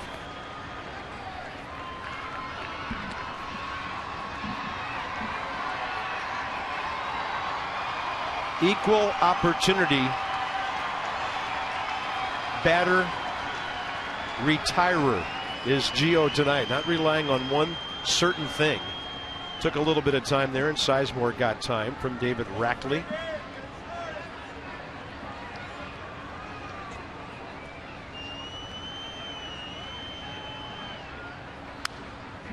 Your favorite moment was Jason Moore stealing the keys. Mine was the lottery. The lottery in the bullpen. That will always be. I mean, you could just show that one on Masson Classics. Just the whole bullpen out there, and they changed it. The Nationals almost instantly bankrupted the state of Pennsylvania. That's how it clipped. That was so great. Close, ball 3. Yeah, the thing was up to like 800 million. Something. They added some digits. And they said people were taking cell phone pictures of it, calling their family, telling them to buy lottery tickets. They all came to the clubhouse cracking up after the game. That's the hardest I've ever laughed on the air, period. Oh, just missed with 2 of them. And Gio stomps around a little bit, snaps his glove as the ball comes back on his 3rd walk of the night. Nissan will track it. 8th pitch of the at-bats. Yeah, not close. I don't think he was upset with the call. He was upset with the pitch. Yeah. That'll bring in Cameron Rupp, the catcher. Double play guy if you can get the ground ball. He's bounced out to Escobar and Desmond tonight. Nats have already turned 2.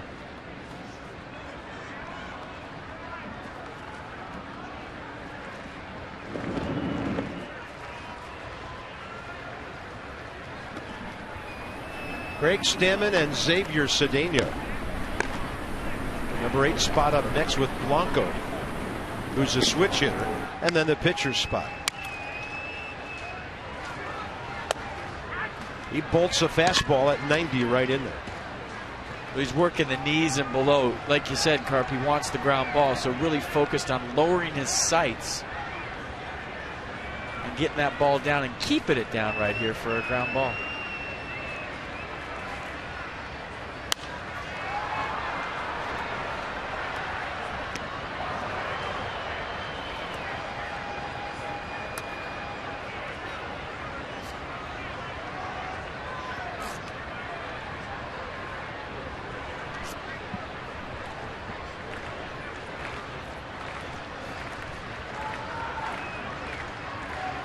Oh, 2 pitch. Moved him way back.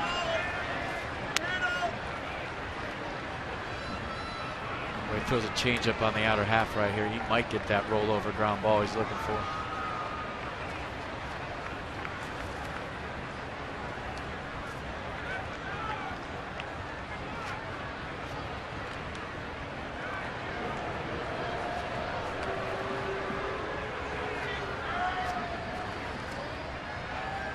Phillies have 5 hits. They've never had more than 1 in an inning.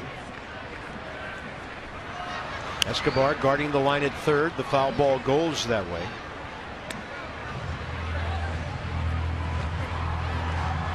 Going for the strikeout with the curveball. A curveball is an easier pitch to elevate, but if that changeup is darting down and away from a right-hander, it's a ground ball pitch. He go 2-seam fastball away right here or changeup away. They both work.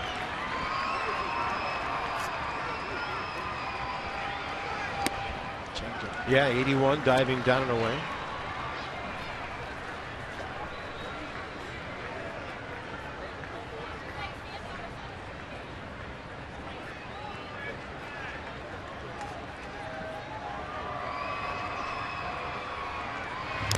Got him, or did he tip it? He just did stay alive. Good pitch. Well, 2 changeups in a row down and away to Cameron Rupp. And I guess the question is, do you triple up and throw 3 in a row? If you're reading swings, he was nowhere near on that one. 2-2 count with 1 out. 92 up, no swing, says Jerry Lane. Well, decision time for Ryan Sandberg. You start the runner at first base, Grady Sizemore. If you're betting on contact, you do. If you're worried about the strikeout, you don't. Good base runner over there, Sizemore. I would. Start him right here. He's going. That's Gio's 4th walk of the night. 2 in the first, 2 here in the 7th. Pitch count not really a problem, but command right now is. This is where he could use a little Adam LaRoche counseling session at the mound. He'll get the pitching coach. But he's going to get the deluxe model. Steve McCaddy going to come out and try to tighten him up.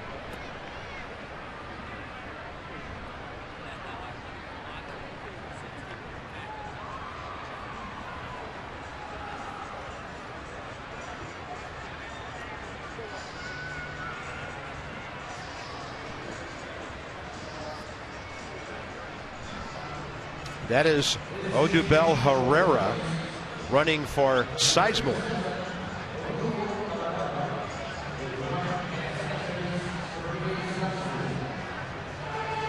When Steve McCaddy comes out, if you're wondering at home, it's never really mechanical things. You can't tell a pitcher, you know, stay back, keep your head still, get your arm up. In the course of a game, if they start thinking about mechanics, you're going to throw an 88-mile-an-hour fastball right down the middle because you're thinking too much and you're not an athlete. It's just little things like, hey, let's go. You're all right. You look good. Give me something down the zone right here. Let's get a ground ball. Andres Blanco, tough guy to double up. Fastball gets the outside corner.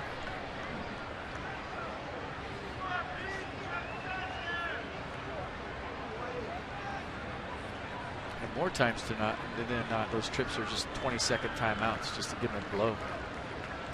Regroup. Yeah, and Gio needs to cool down at times with those visits.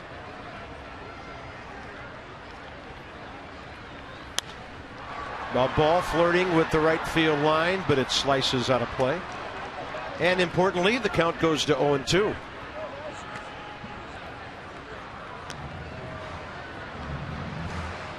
Cesar Hernandez, switch hitting infielder. on deck to pinch hit for Garcia. And he's had a couple of career hits against Gio Gonzalez.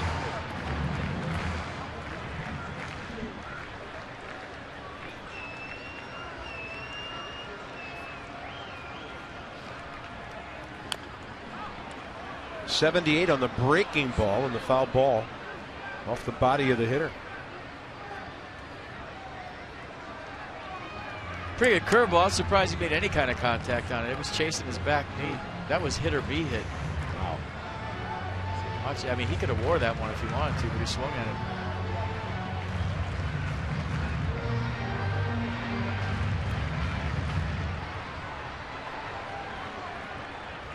Well, key point in this ball game, 1-0 Nats since the first batter of the game. 2 on, 1 out. Another 0-2 pitch. And he tried to buzz the inside corner with a fastball. So you saw the body language. Gio wanted it. Watch the reaction from Gio after you look at the pitch.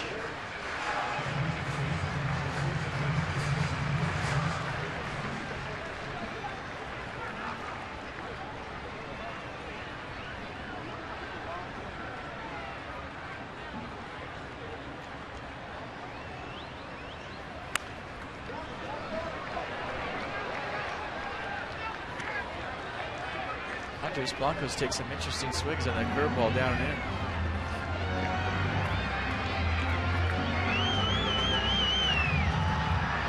I still like the fastball he just threw, but didn't get the call, especially off that curveball. Fastball late.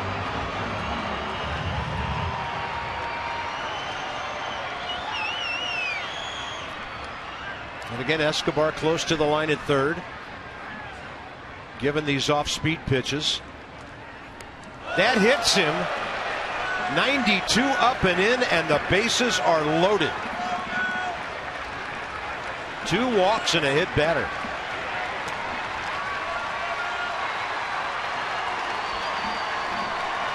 He did go with the fastball in, and just a little too far in, and Blanco got out of the way late, got him in the elbow, and Matt Williams has double barrels locked and loaded in his bullpen, and he's coming out. That's going to do it for Gio Gonzalez. 7th inning started out with a routine fly ball. Gio was well on his way with a pitch count in the low 70s. And now from a control standpoint, he's lost it. 2 walks, the batter hit. Hernandez switch hitter. We'll see what the counter move is.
Serious jeopardy here in the 7th inning. Bases loaded, 1 out. We invite you to celebrate the season with the American Standard All-Star Sales event Visit MidAtlanticComfort.com for amazing rebate and financing opportunities. Who's hot, who's not? Well, right now it's hot for the Nats bullpen. And Xavier Cedeno's been a part of that. Got Daniel Murphy in a situational appearance on Monday, 2/3 of an inning scoreless yesterday. He'll face Cesar Hernandez, who turns around to bat right-handed. Hernandez 0 for 1 career against him. Escobar and Zimmerman even with the bags at the corners, and that's a base hit. Bryce Harper comes up firing. They're going to send the runner. Good throw gets him, but it's up the line, and the Phillies lead 2-1. And just like that, any chance of a win for Gio is gone. But now he's on the hook for a loss.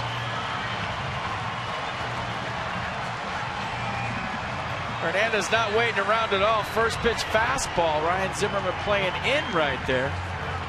Lines it to right. Bryce Harper with a short hop that Wilson Ramos just can't handle. Runner by him by the time he did. Well, Matt Williams wanted the switch hitter Hernandez to hit right-handed. He could have went with Craig Stammen and had him hit left-handed. He had his reasons. And Hernandez made the Nats pay. Top of the order, Ben Revere, who's facing Cedeno for the first time.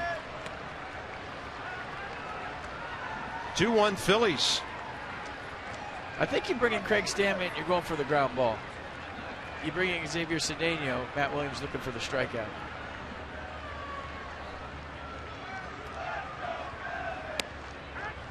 On the inside edge, 1 ball, 1 strike.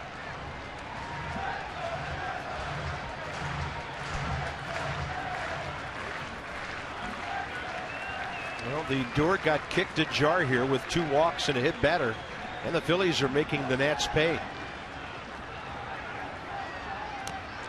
That's a swing and a foul, 1-2.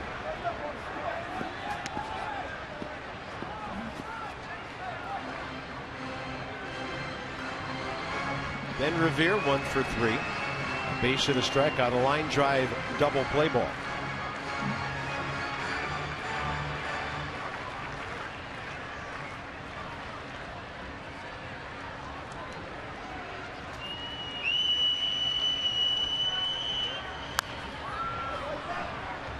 That was off speed, down under his hands.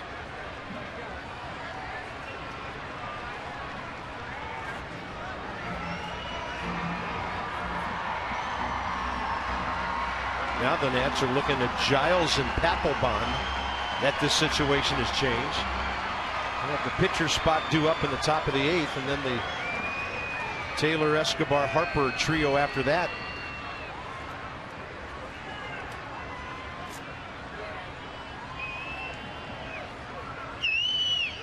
And that is a hit batter.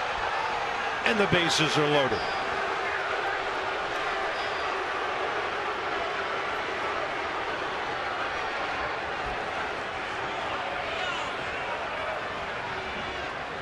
Now the right-hander Galvis coming on.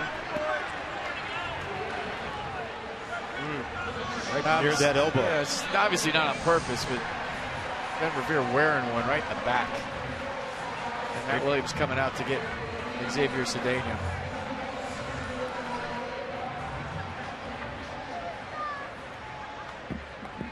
So Cedeno's first bad outing in 3 here in the first week. Craig Stammen well warmed up. Freddie Galvis is the next batter, a right-hander. Now the Nats are going to have to work hard to keep this from being a big inning.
Bank Park. We know that the Nationals bullpen looks a lot different this year than it did last year, with Rafael Soriano, Tyler Clippard, Ross Detweiler, and Jerry Blevins all departing the organization.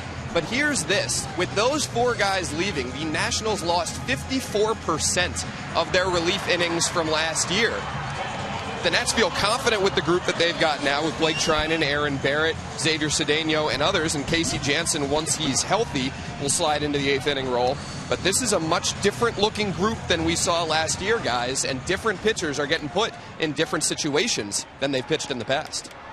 As Xavier Cedeno, most of his action at Syracuse last couple of years, shuttling back and forth between there and Washington. And here's Craig Stammen. Freddie Galvis, 0 for 1 career against Craig with a ground ball. And that's what Matt Williams is hoping for right here. So Galvis, a switch hitter. This year from the left side of the plate, he's 1 for 9.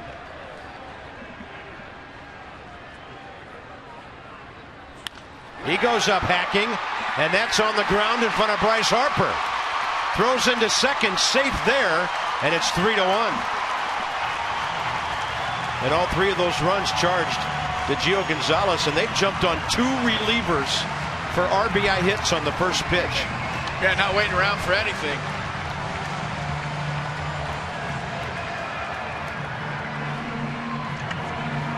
I just think you're seeing the effect right now of maybe Casey Janssen being able to disable this, because if he's the 8th inning guy, then that moves a guy like Blake Treinen or Aaron Barrett to the 7th inning, and Matt Williams may have used one of those guys, but because he has his 8th inning guy injured, he went to Xavier Cedeno. And now Craig Stammen.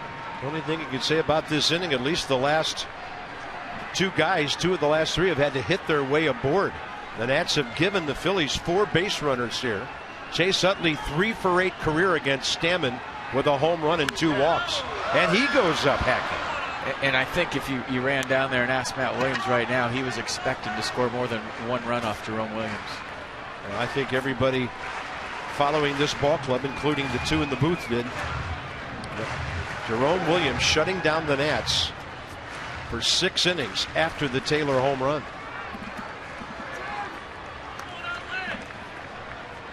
3-1 Phillies and a chance for a bunch more.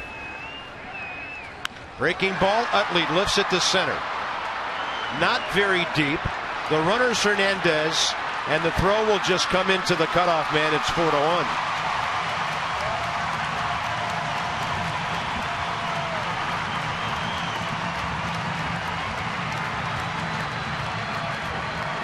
That run charged to Cedeno. Yeah, when you're not getting offense, everything magnified that happens with your pitcher and your defense.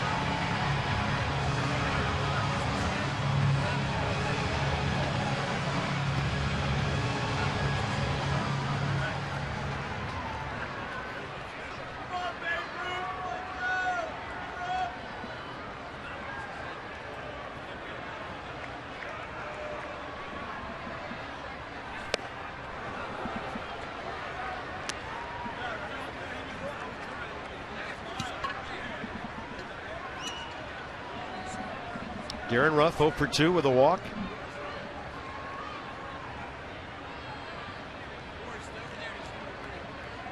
Ruff 1 for 7 career against Craig Stammen. Had a good pitch, low and away with 86. It's 0-2.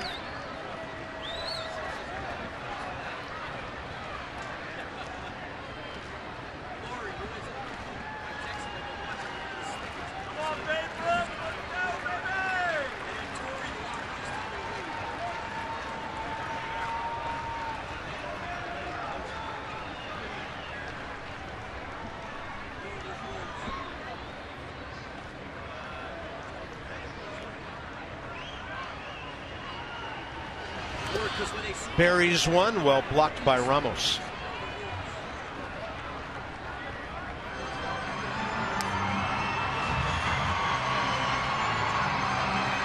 But still a big out. I mean, we talked about Giles and how he hasn't really got the job done yet for the Phillies.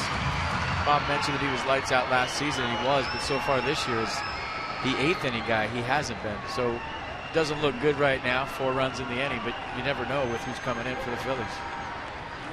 It's a big out. Sharply to Desmond, to his left, and he shuffles it on the jump to Ugla. Fine play by Ian Desmond. An ugly inning comes to a close. When the Nationals gave them 4 base runners, they scored 4 times.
Doug Fister, 16 wins last year. Cole Hamels won 15. He was hammered by the Red Sox. 4 earned runs in 5 innings on opening day here. 4th best ERA in baseball for the Nats right-hander last year at 2.41. Masson 2, 6:30 Johnny and Ray with Nats Extra. FP and I join you from the booth at 7 o'clock. MLB.TV Premium, the #1 live streaming sports service, is celebrating 13 years. Watch every out-of-market game live or on demand in True HD on over 400 mobile and connected devices. Blackout and other restrictions apply. Visit MLB.TV for details. You might see Reed Johnson start tomorrow night. You might see Danny Espinosa start tomorrow night. And if you're the Nats, you might see Ken Giles on the mound right now. Fastball last year averaged 97.2. Fastball this year averaging 94.1. He's had command problems. He had a back strain on March 31st in spring training, so you're telling me there's a chance.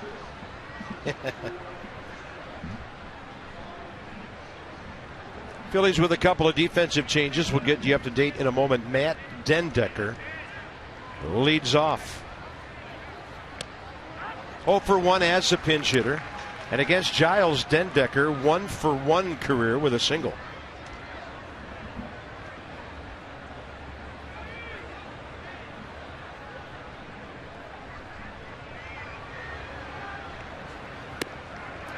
Nasty late movement there. Odubel Herrera goes to center, and that moves Ben Revere over to left. They had run for Grady Sizemore before that.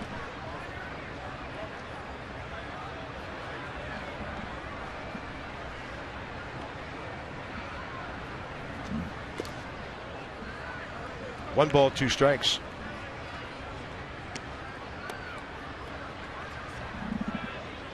Giles looks skinnier to me too. What you think? I mean, it looks like he lost some weight from last year. He was. Yeah. I felt like he was more solid. They list him at 6'2", 205. So you're right.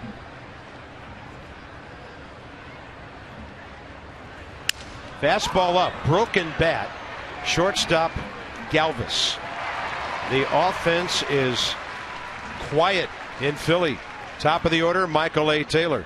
Here's your offense right here. First inning, in case you missed it, you tuned in late. Michael Taylor got the party started with his first home run of the year.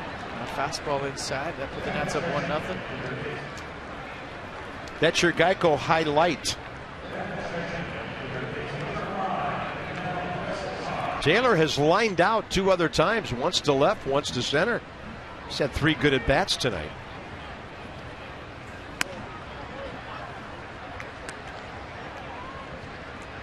Matt Thornton, the lefty. And Blake Trinan. Michael A. Taylor facing Ken Giles for the first time.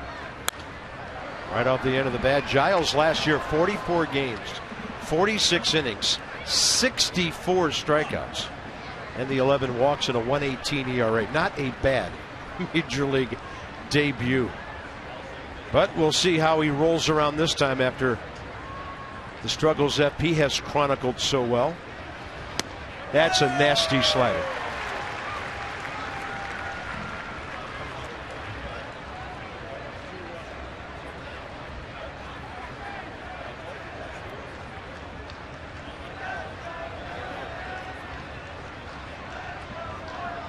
Throw it again. Up, 2 down.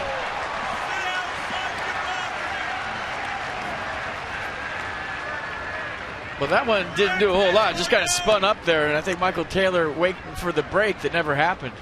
Sometimes the best sliders are the ones that don't slide. That backed up on him, was up in the zone, and couldn't get on top. Yeah, an 86 hard for a slider. Not a lot of reaction time. Base is empty. Here's Escobar.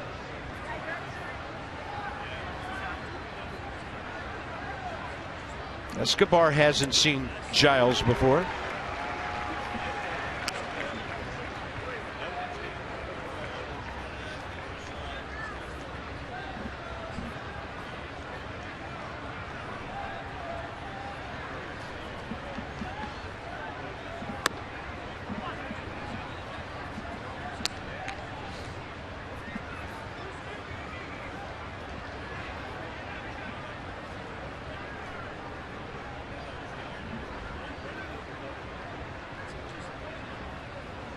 Big at bat to get on with Harper next.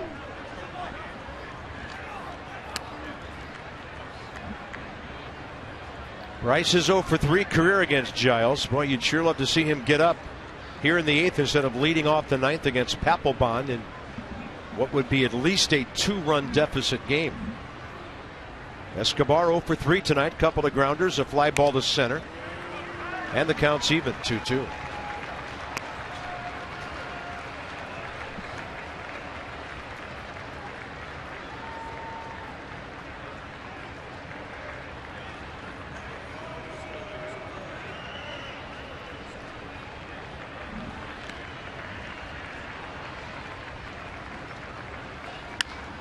To left, well hit. Ball's got some knuckling action on it, and it gets away from Ben Revere.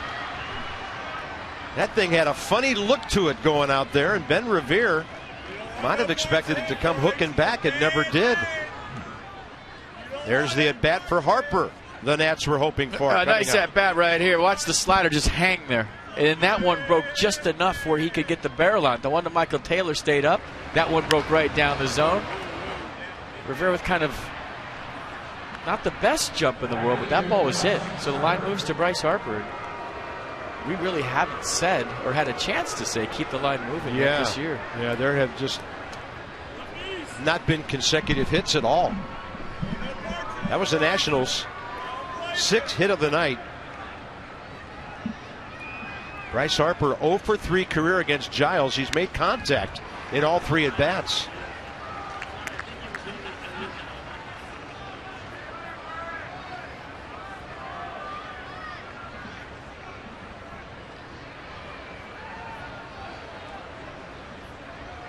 Bryce a base hit up the middle first time tonight. And then 2 Ks against Jerome Williams. That ball stayed outside, 1-1.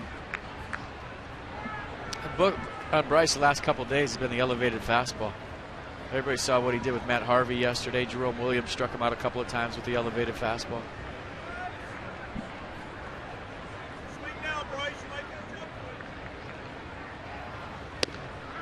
That's got some snap to the outside edge, strike 2. And until you stop swinging at it, they're going to throw it up there. So I wouldn't be surprised if in a 1-2 count he sees an elevated fastball.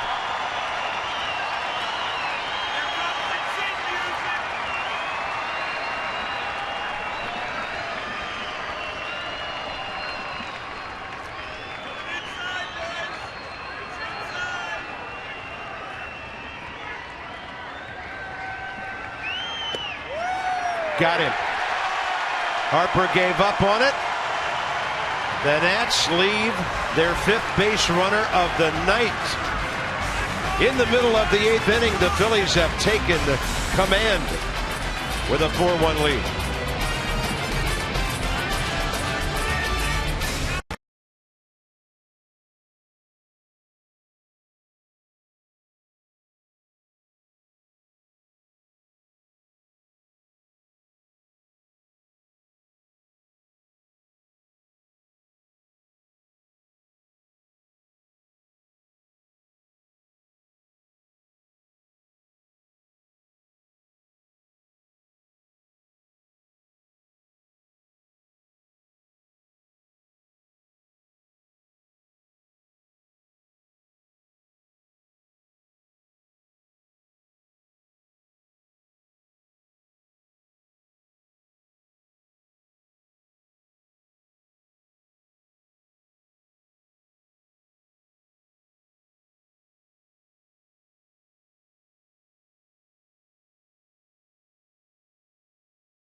We're going to go back to the bottom of the 7th.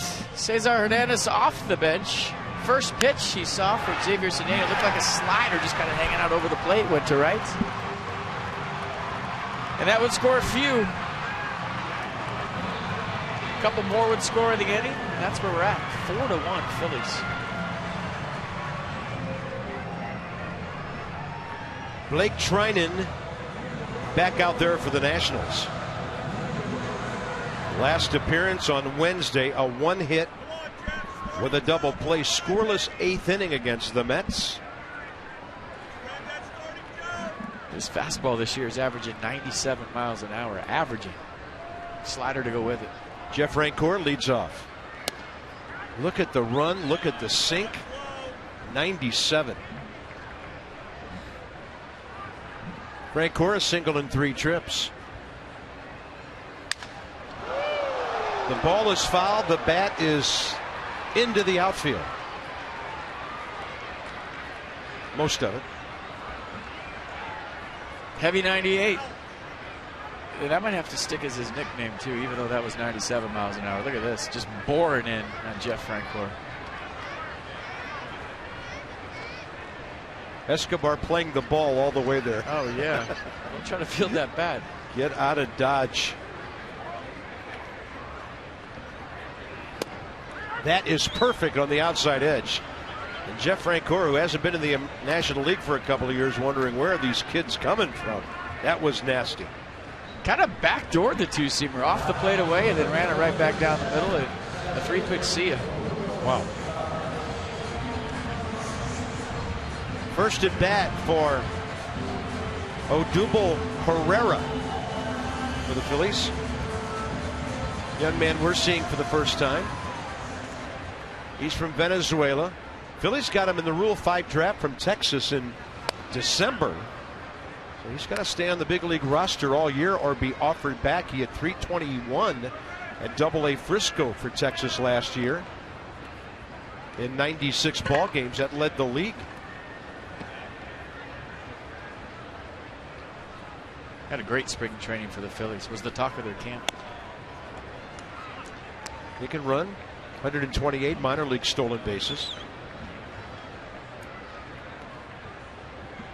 Signed with the Rangers at the age of 17.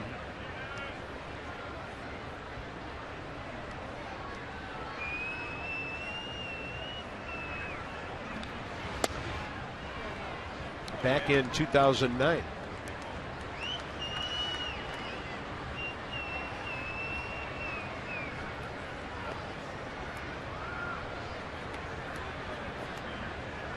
2 balls, 1 strike.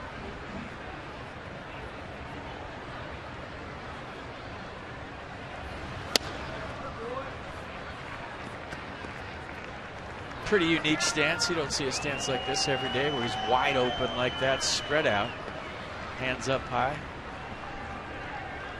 and then goes with the leg kick from a wide open stance. He's got a lot of things going on. 5'11", 200. I mean, if you're a kid in Philly and you want to copy this stance in wiffle ball, good luck. High heat and a bouncer foul. Zimmerman comes to get it. And he's almost on his front foot on his instep. Hey, whatever works, right? He got to the big leagues. Yeah. But watch his front foot when he gets set. He's not even really on his cleat. It's almost like he's on the inside of his front foot.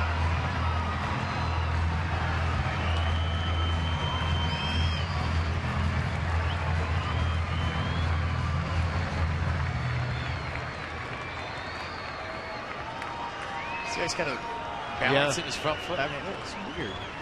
And he brings it around with a big leg kick. Dan Uggla, 2 down. Cameron Rupp will be next. There you go. He needs to put the cleats on the inside of his shoe, on the side of his shoe.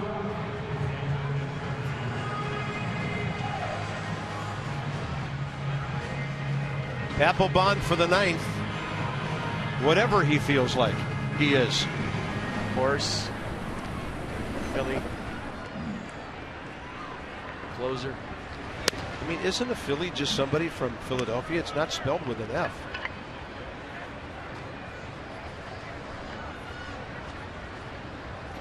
The mysteries of life unable to be revealed here early in the baseball season.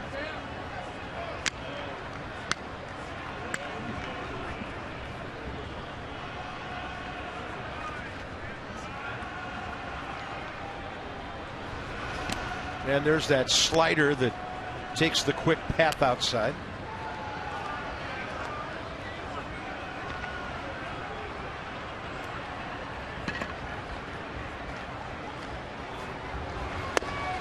Oh my gosh. Bat went around, body went around. He was just fighting for survival right there. I'll tell you what, when you throw 96 and 98, you get this much movement. You don't need another pitch. Just throw your fastball all day. How impressive has Blake Trinan been early in this year? Very. And there's another busted bat. My goodness. What a future for Blake Trinan. What a good inning. We go to the 9th. It'll be Zimmerman, Ramos, and Desmond. 4, 5, 6 against Papelbon.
Run lead most of the ball game with a Michael Taylor leadoff first inning home run Since then, not a lot going on. Phillies 4 in the 7th, and now a tall task against Jonathan Papelbon here in the 9th inning.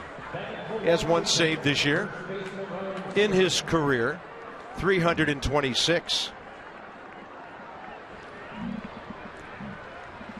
A fastball this year for Papelbon averaging 91.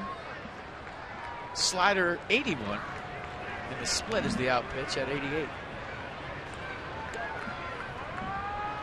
Inside the numbers with Jeep. And against the Phillies, the on-base percentage plus slugging outstanding for Ryan Zimmerman. Guys have to have 75 at-bats to get into that category.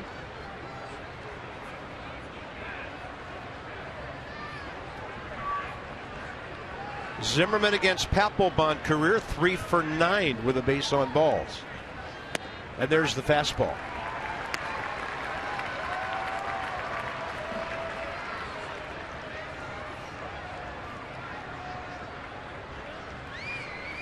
Well, whatever happens in this 9th, I'll take away from this game what Blake Trinan just did on the mound. I mean, curveball foul. That was an impressive outing as I've seen in a while. He is the real deal.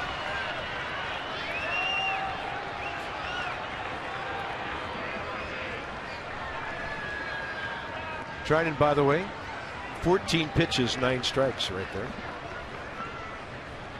2 broken bats. Some sore hands. Some loose fingernails. And that's inside to Ryan.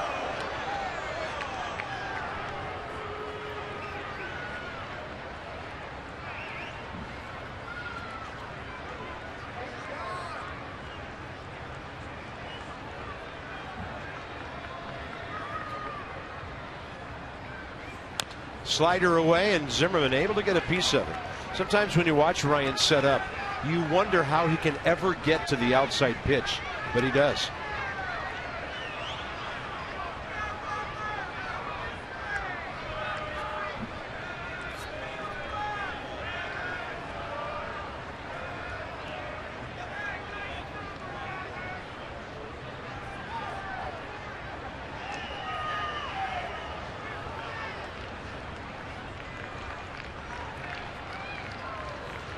Off speed, up the middle, near the bag. It scooted right by the corner of the bag, and Chase Utley grabbed it. Only chance Ryan had right there if the ball hit the bag. I was rooting for that, and that's kind of sad when you have to root for things like that to happen. There just isn't much offense. Very close. Nice play by Hernandez. Got rid of it quick on the run. Right on the money. Nice play. Wilson Ramos next, 1 for 6 career against Papelbon. The only active national who has a home run against this pitcher.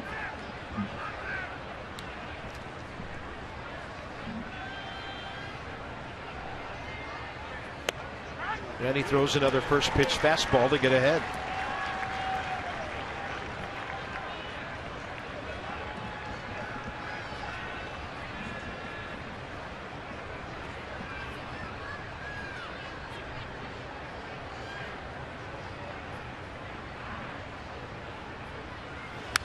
Fastball away, and Ramos rides it to the screen.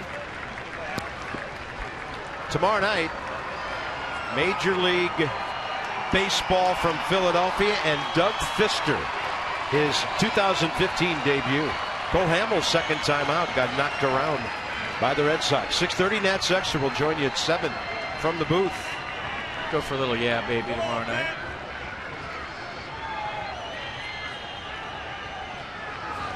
Breaking ball, Ramos to right. That'll be easy for Francoeur.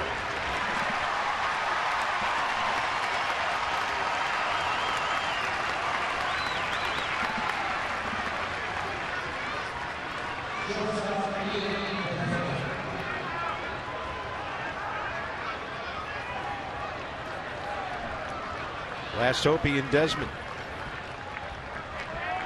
Desmond against Papelbon, 4 for 14.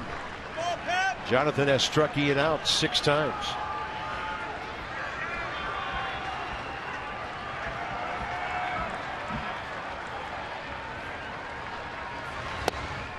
He's gotten ahead of all 3 hitters with the heater.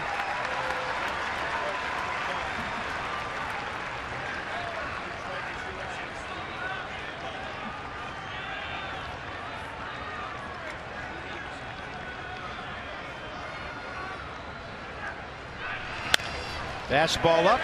The Nats got 3 hits in the first, only 3 since, and they're 1-3 on the season as the Phillies come from a 1-run deficit in exactly 2 hours and 30 minutes to beat the Nationals 4-1, and now the Nats have lost 7 of their last 10 games in this ballpark.